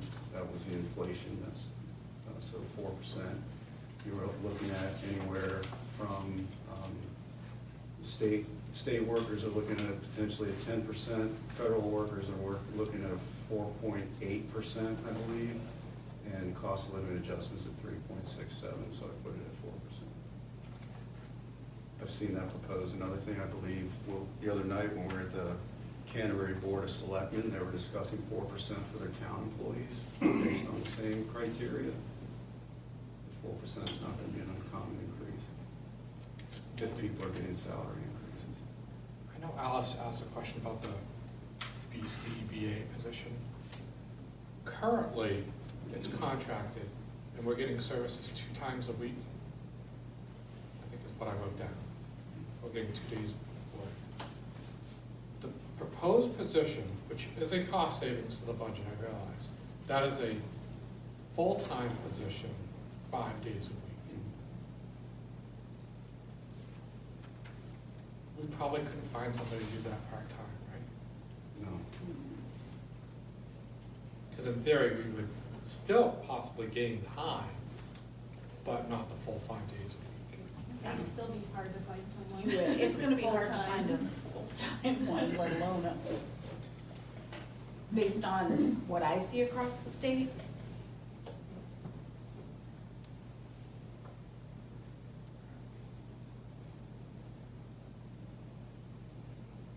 But we haven't compared the administrator pay to other districts like we did last time. I'm just asking. No? Yeah, no. Okay, that's all.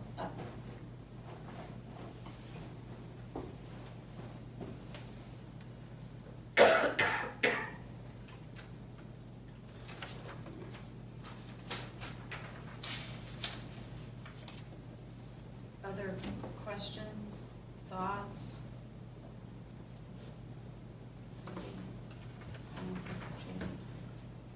Right, do you see anything we could do?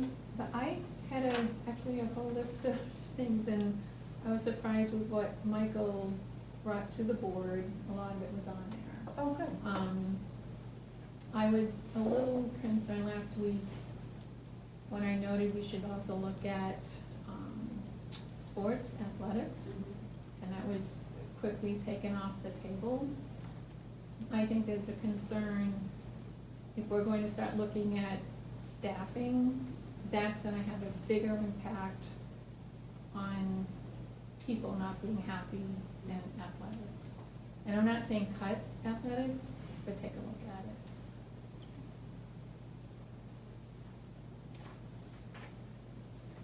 it. Anything else on your list?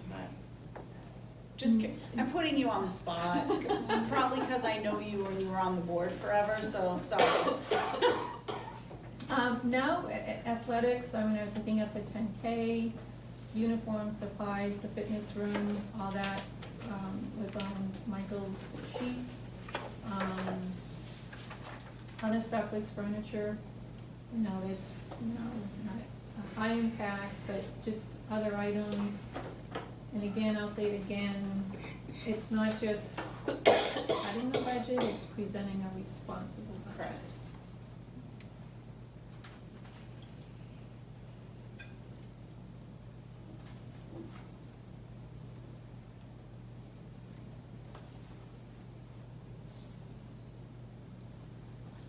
Not to leave the two of you out, but Andrew and Jay, anything that you had seen? I know, Andrew, you brought up the NEASC accreditation, so. I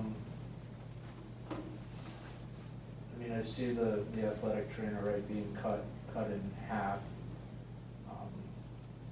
If they were to, I forget how much they're currently doing, the increase was for them to have more time for the practices and things like that, in addition to games. Trying to remember. So you were proposing a $20,000 increase to the already 10 that was there. Right. And so now you're Saying you could do, if you're gonna do anything, reduced by 10. reduce that in half.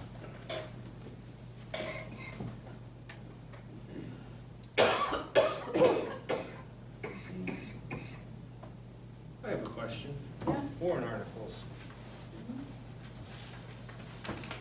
Now, I don't know if this works or not, but like this 4% raise we're talking about, can we put that as a warrant article? And then let the district decide if they want, the voters, if they're gonna pay for a 4% increase? I mean, I don't know. Is that possible? I have no idea. So if it doesn't pass, it would just mean they get 0% raise? Right. What's that? I'm just asking. If it doesn't pass, then. Because we're here conflicted, like, we don't wanna do this, we don't, people paying for it are the taxpayers, so put it to them. I don't know, It's kind of a I'm just strategy asking. that fire departments take. You know, I have- they warrant everything out, and nobody ever says no to a fire department. I don't know, I'm just asking. They don't, they really. I would say nobody. The only thing I would caution, Jeff, is. It's just a question. I have No, idea. I'm only thinking it through, like, how much do we want of our budget to be parsed out on individual warrant articles? I don't know the answer to that. Because we're all but conflicted on it, that's why I was Yeah. just asking. is that, But I think the key piece, though, is that to try to minimize the conflicting items that the board has. You know, you have to make decisions as a board, that's why. Well, I have a decision in my mind, I'll tell you, I always tell you what I think anyways. yeah, We It appreciate was that. like the but- you said 2% for the administrators, and I think I could live with 2%. 1.5 is what I had in mind, because we did it one other year. I went back through, because you gave us that list. And I could live with that, 1.5 to 2%. Because I don't really want to cut the teacher at Canterbury, I really don't. Because my daughter also went here in 5th grade. She loved it. But everything else, I'm good with the, you didn't propose it, just stuff we asked, Jake. Making sure I'm wording this right. But I'm pretty good with most of it. The athletic trainer, I'm conflicted, you know, kids get hurt, someone needs to be there, you know. right. But I mean, we have to start making hard decisions here. Like, I know 4%, you know, keeping help, and I understand that whole thing. But 1.5, I don't know what that number is, but would that be the difference of the teacher? Probably not, I don't know. Well, I saw in the minutes, which is where you pulled that number, if we reduce it to 2%, we would save $115,000. If that number's accurate, I'm looking at you, of course it's accurate. I wouldn't have made it up, I got to that. Yeah. That was also getting, was it one of those groups, the non-affiliated, I think? Which is, I think like you indicated, the group that can really go anywhere.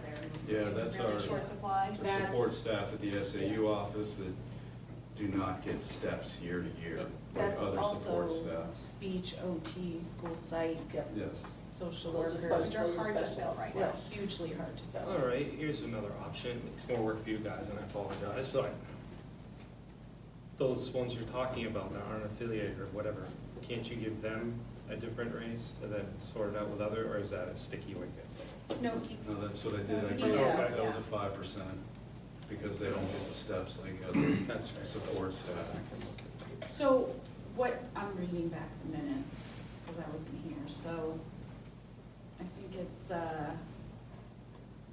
Debbie, maybe it wasn't. Okay, Sean brought up, Sean suggests cutting all increases to 2%, so you're right, Jill, it was This is a blanket statement. all. I'm just saying we would need to break it out by group, unless you're saying not affiliated 2%, but I do think that Yeah, would put us so- back into looking for people again.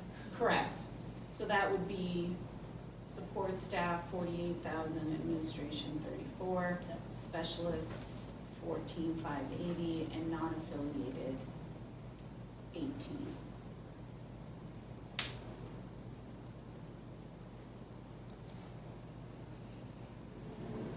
I have a question. If the weight room equipment were to turn that into a warrant article, how much information is provided with that? Like, are the voters aware of, like, what is that money going for? What's the current situation like? How the students will be using that? Does any of that information get provided with that amount?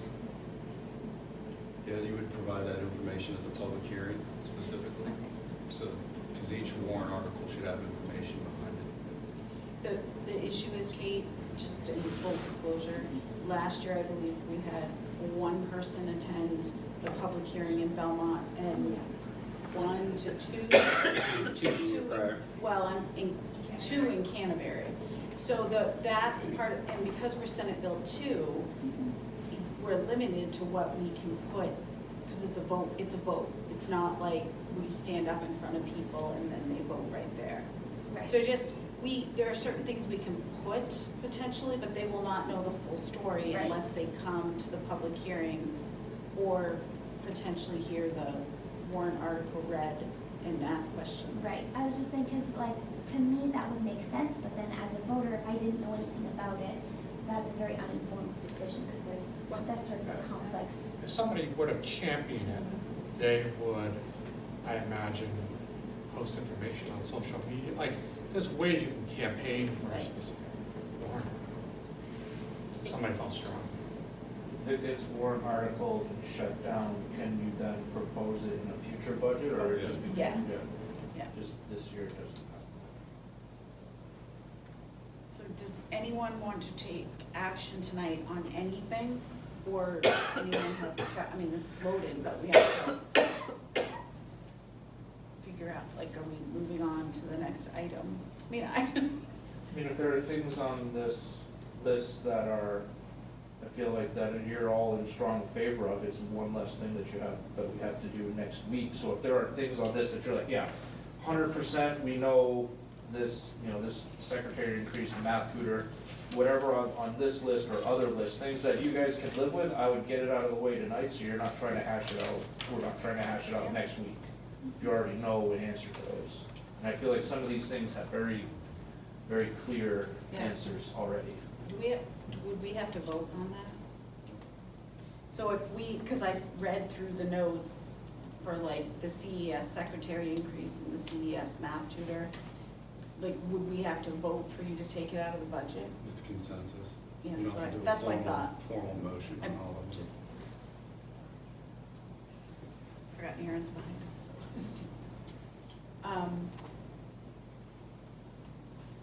So do we have any consensus on any of these things? Okay, we'll start at the top.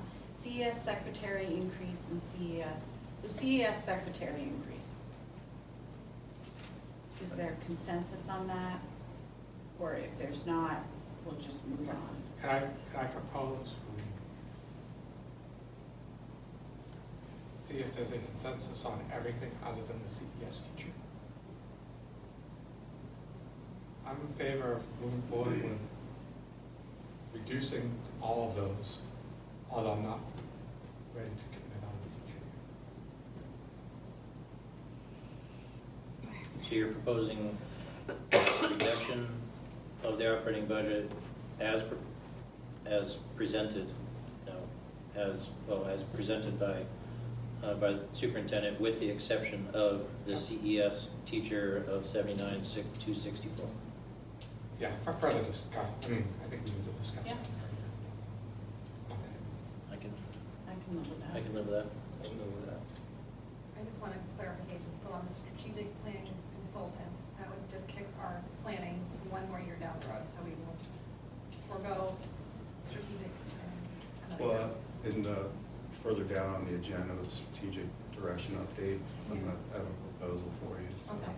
So there might be a solution to this. Because we have to do something, right? By school approval, something. Yeah. Okay. And with the special education, the DMS tuition, if we decide to go this route and that student does end up coming to BMS, we will find a way, essentially. It's a matter of whether that student's placed out of district. That's what that cost is for tuition. Okay. We would figure out how to make that work. So that's why we have the trust fund. I don't think we do a blanket statement, because with the weight room equipment, there's two options there. Oh, sorry, the warrant option. Okay, so we're gonna, Remove 21,000. yep, with the understanding that the entire amount for the weight room equipment go to a warrant article for funding, okay? Yep, I'm still in agreement.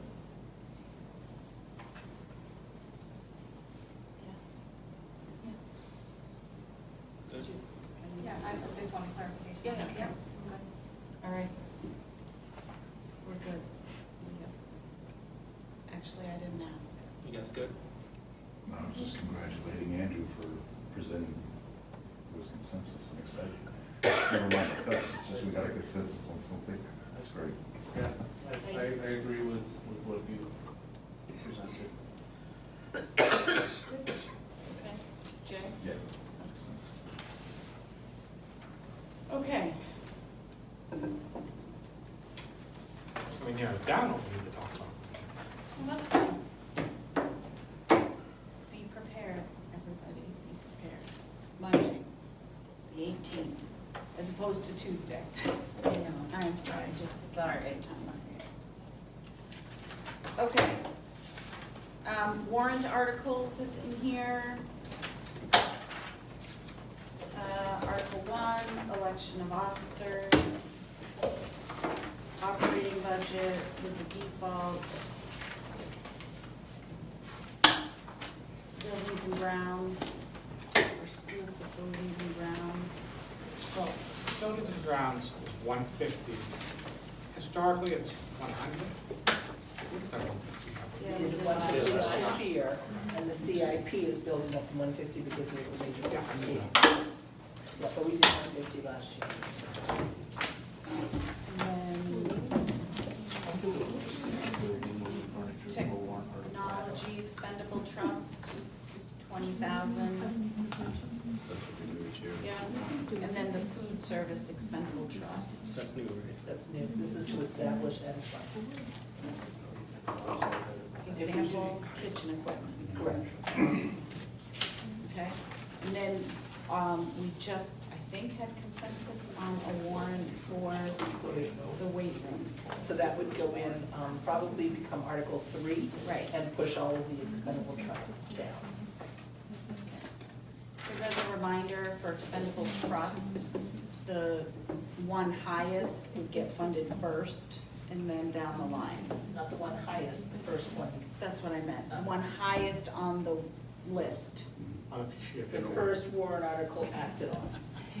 We might have it as Article 3, somebody may move it, move another one up, so it's whichever one is acted on first.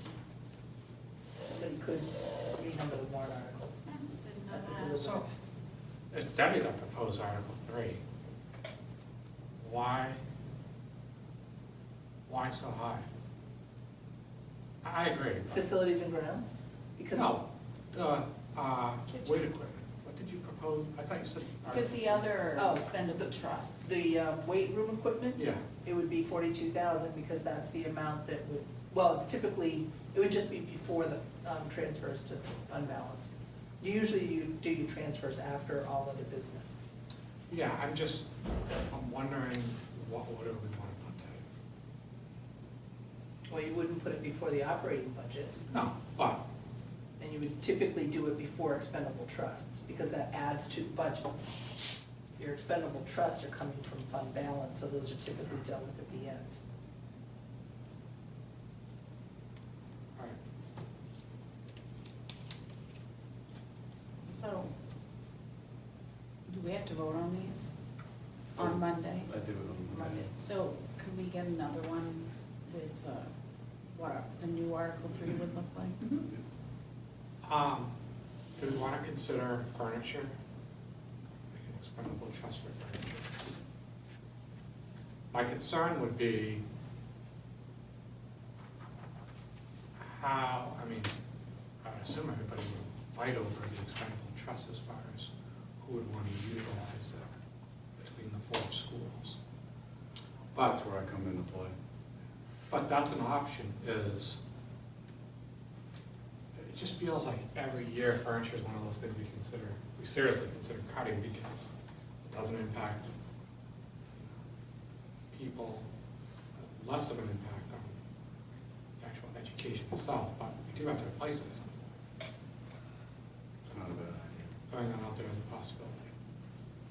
Or at least a replacement cycle. I mean, Jill talked about she has to tag and bag everything or whatever you have to do, right? Yeah. Every year.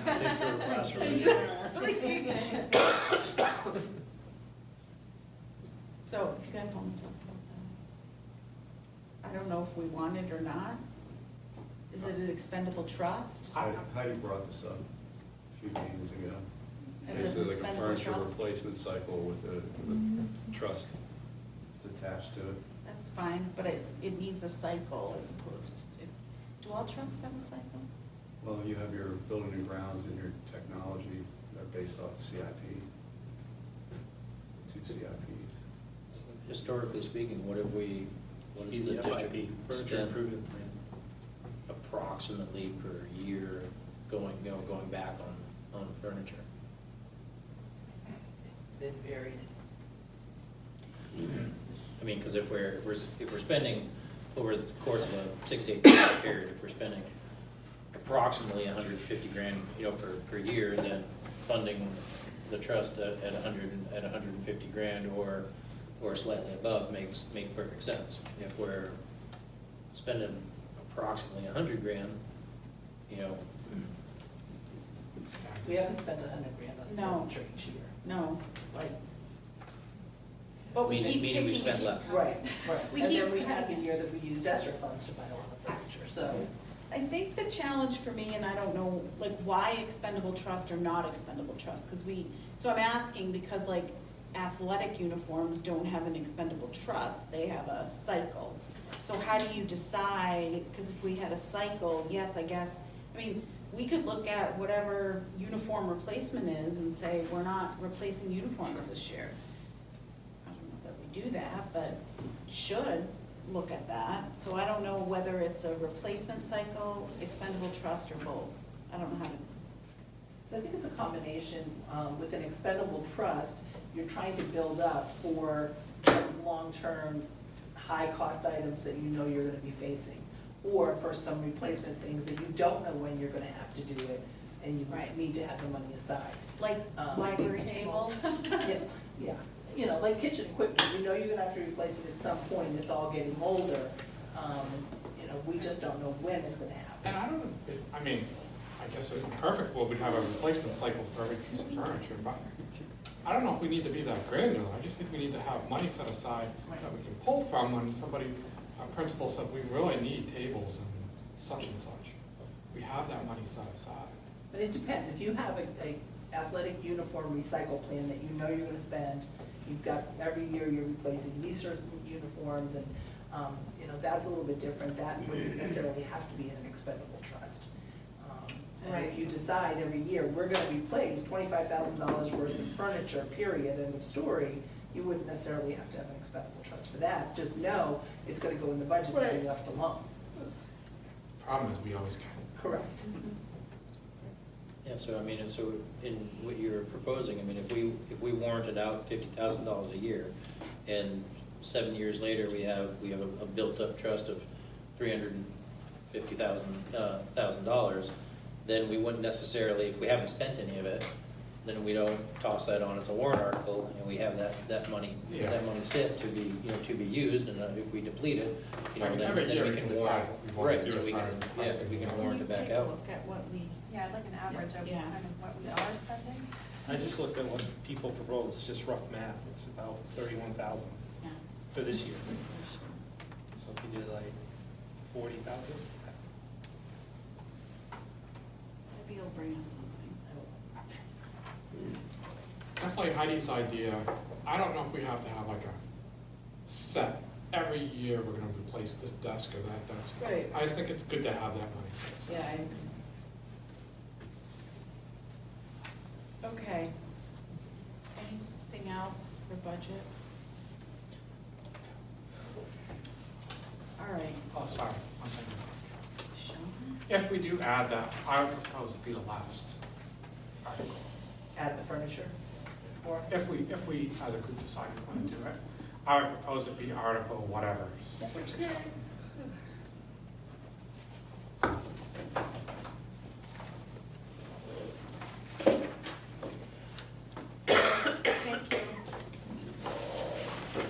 you all Monday. Okay. On the horizon. Thank you. I know.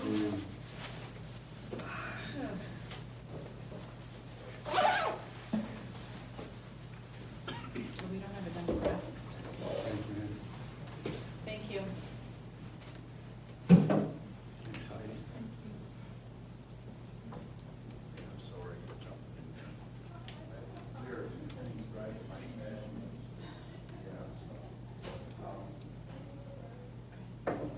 Anything?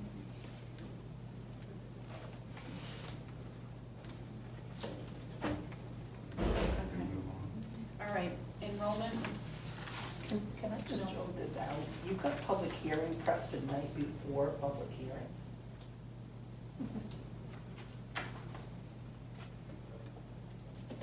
Just saying. I would keep it, but we probably won't have much. Correct. Should be ready by that. Oh.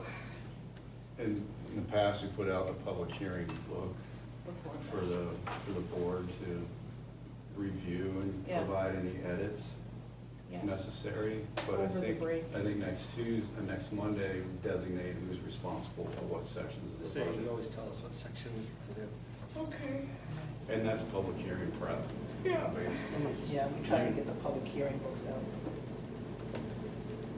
Schools and stuff too. so. Yeah. Mailbox again. I never got it. Okay, I missed volunteer report. Volunteer report, noting conditionals. Second. Any discussion? Sorry. All those in favor of the motion as presented, do so by saying aye. Aye. Opposed, abstention. Enrollment report is in your packet. Any questions for Michael?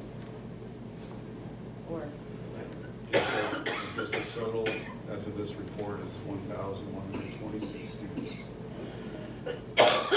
down one from last Down month. one from last week. 1126, correct? Yes. Huot agreement, second reading.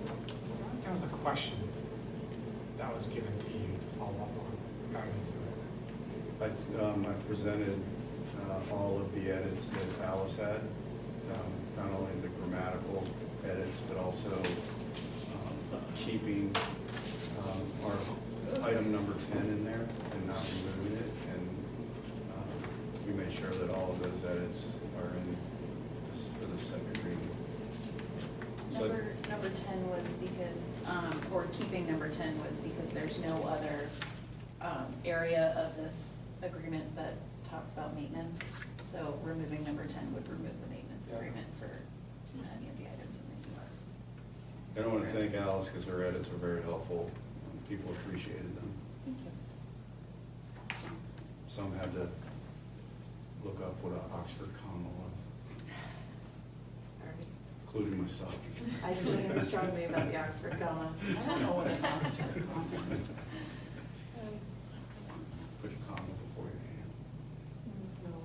I feel very strongly about the Oxford comma. I agree. I always do the Oxford. Anyway, I loved it. People okay. appreciate it, Alice. so If thank you. this is up for action. Districts that had to maintain the facilities and equipment? Yes, okay. never Yeah, mind. it's Sorry. as opposed to second. So we just need a motion to approve it. Okay.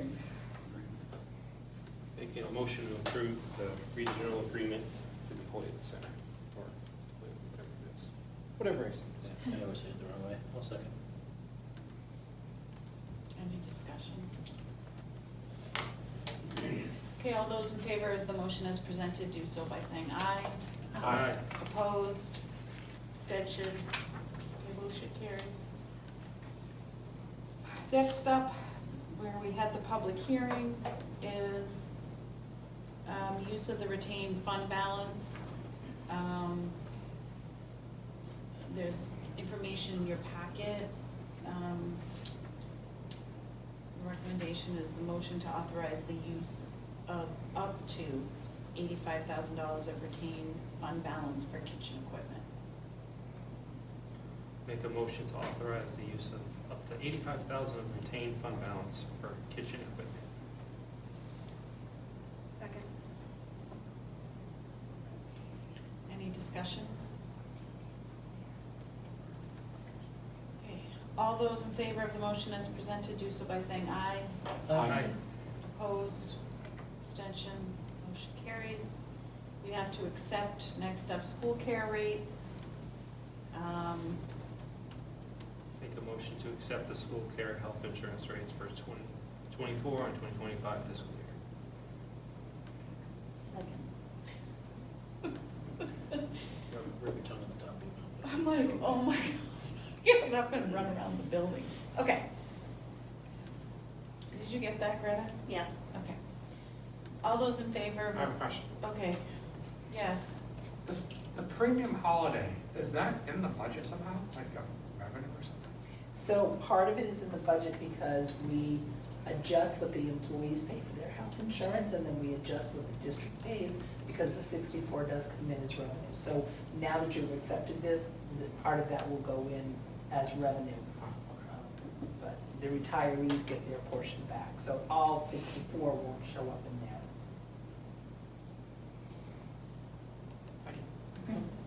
Any other questions? Okay, all those in favor of the motion as presented, do so by saying aye. Aye. Opposed? Abstention? Motion carries. Michael, updates. Couple quick updates. So looking to just make sure the board is aware that we have started discussion on potentially revising policy IK, which is a grading policy. The high school has put together a draft grading scale that's up for discussion at this point.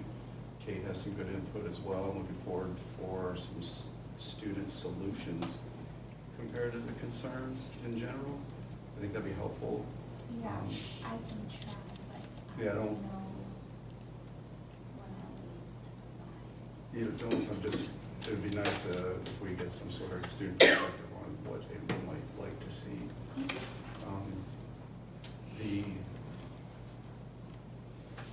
At our last district support team, me and I asked for the middle school to also put together a draft, the middle school level of a grading scale, as well as the elementary level. So we talked about some sort of tiered. My goal overall for policy IK is bringing a proposal to the internal policy committee at the beginning of spring and have it all finalized before the end of this school year. So it's off the plate for going into the next school year. We also have staff feedback around what are the pain points and the wish lists for a learning management system. We have that information. Next step is we'll be inviting Alma to come in to see if they can address those pain points and see if they can also accommodate the wish list. But it's been very clear that people are looking to move away from Empower. So we're still on that process right now. So it's still moving forward. Again, the goal is to have decisions made by the end of this school year, so we're not talking about it over the summer and going into next year. Because particularly if we are moving to Alma as our grading system and a learning management system, we have to plan professional development and communication that goes out with that. It's going to be important. So I have updates. Any questions for Michael? I just had 2 cents, which is, I can sometimes be frugal, and I can understand why we would want to have Alma if it's also our student information system. I just want to make sure we don't try to fit a square peg in a round hole for the purpose of trying to have everything consolidated in one system.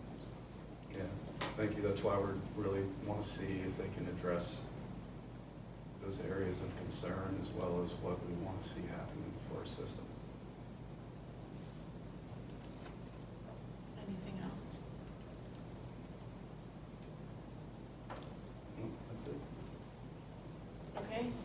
semester change? See, I included in the packet requesting that the board approve a calendar change to this current school calendar. Primary elections are on January 23rd, that's been established. That's currently on our calendar as a regular school day. We could take the January 26th teacher workshop day, which is on the Friday, and move it to the Tuesday to accommodate voting in both the high school and CES.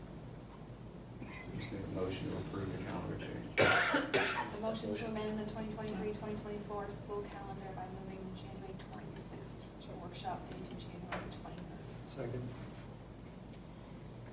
My only question is,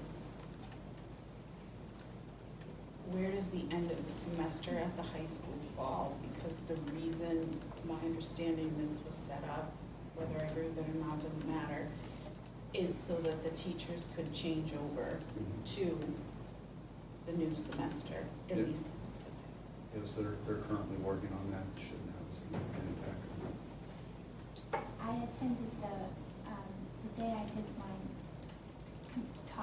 discussion with one of the departments of math group. They were talking about this during the PWT, and I did want to just put out there, with moving that day, which we need to do, there's really not a good option for the teachers. They didn't like either of the options that left them with. That was just one small group of people, but pretty much it was either you lose 3 days of teaching, or you lose your day to grade finals and sort of transfer over to your next classes. But I think they're going with the second option because losing 3 days of teaching is going to have a much bigger impact on students than them losing that day of grading. All right, anything else? Okay, I gotta vote on this. All those in favor of the motion as presented, do so by saying aye. Aye. Opposed, abstention, motion carries. Okay, strategic direction. So this is something I'm going to propose tonight. I think we should take our current strategic direction, remove the dates on it, as well as remove the action strategies to the vision statements at the end of it, and have that posted as our strategic direction until the time comes that we might want to do a complete overhaul, which I don't think we're going to want to do anytime in the near future. Because a lot of work went into our current strategic direction. I don't think that there's any substantial changes that need to be made to that, particularly if we're not going to have someone help facilitate that work. So that's what I'm going to recommend at this point. So we'll remove the dates on it, keep it as our district strategic direction, remove the action strategies, which are not applicable at this point, but it still lays out our mission statement, which I don't see that changing anytime soon, as well as it indicates what our learner outcomes are, which can be used if we're required to develop a portrait of a learner, a portrait of a graduate for accreditation purposes. We already have those outcomes that have been established by the community, and the vision statements are well-rounded enough that it encompasses the work that we're doing now and in the future. So that's what I recommend at this point. Is the strategic direction on the school website? Yes. So how are we kicking it out? We didn't do something. Just not putting the date on it, quite honestly. We're going to amend it and have it as our strategic direction until the board's ready to go through the process of doing a complete review. I just don't want to discard Yeah, so the document.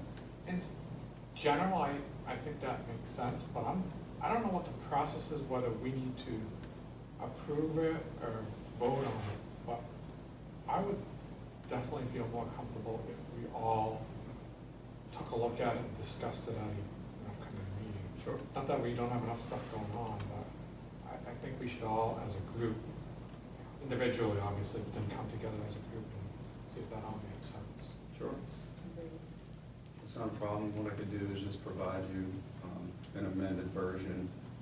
You have the original, I can provide you with an amended version for you to compare and just have that discussion, but I'm not looking for any type of action tonight, not at all.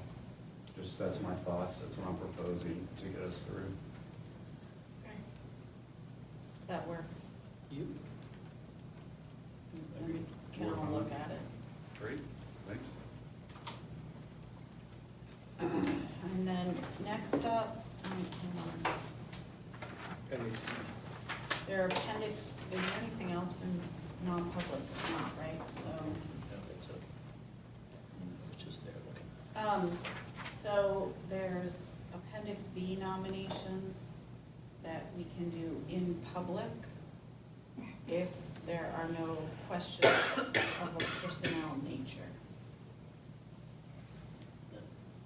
Make a motion to accept the Appendix B nominations.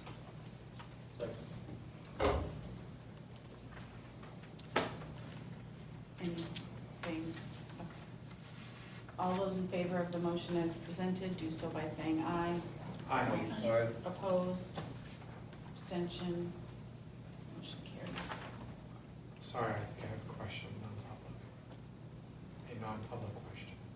Oh, on what we just voted on? No, Okay, good, 'cause no, we already voted on it. okay. Okay, any public communication correspondence? Seeing none, I can entertain a motion. Make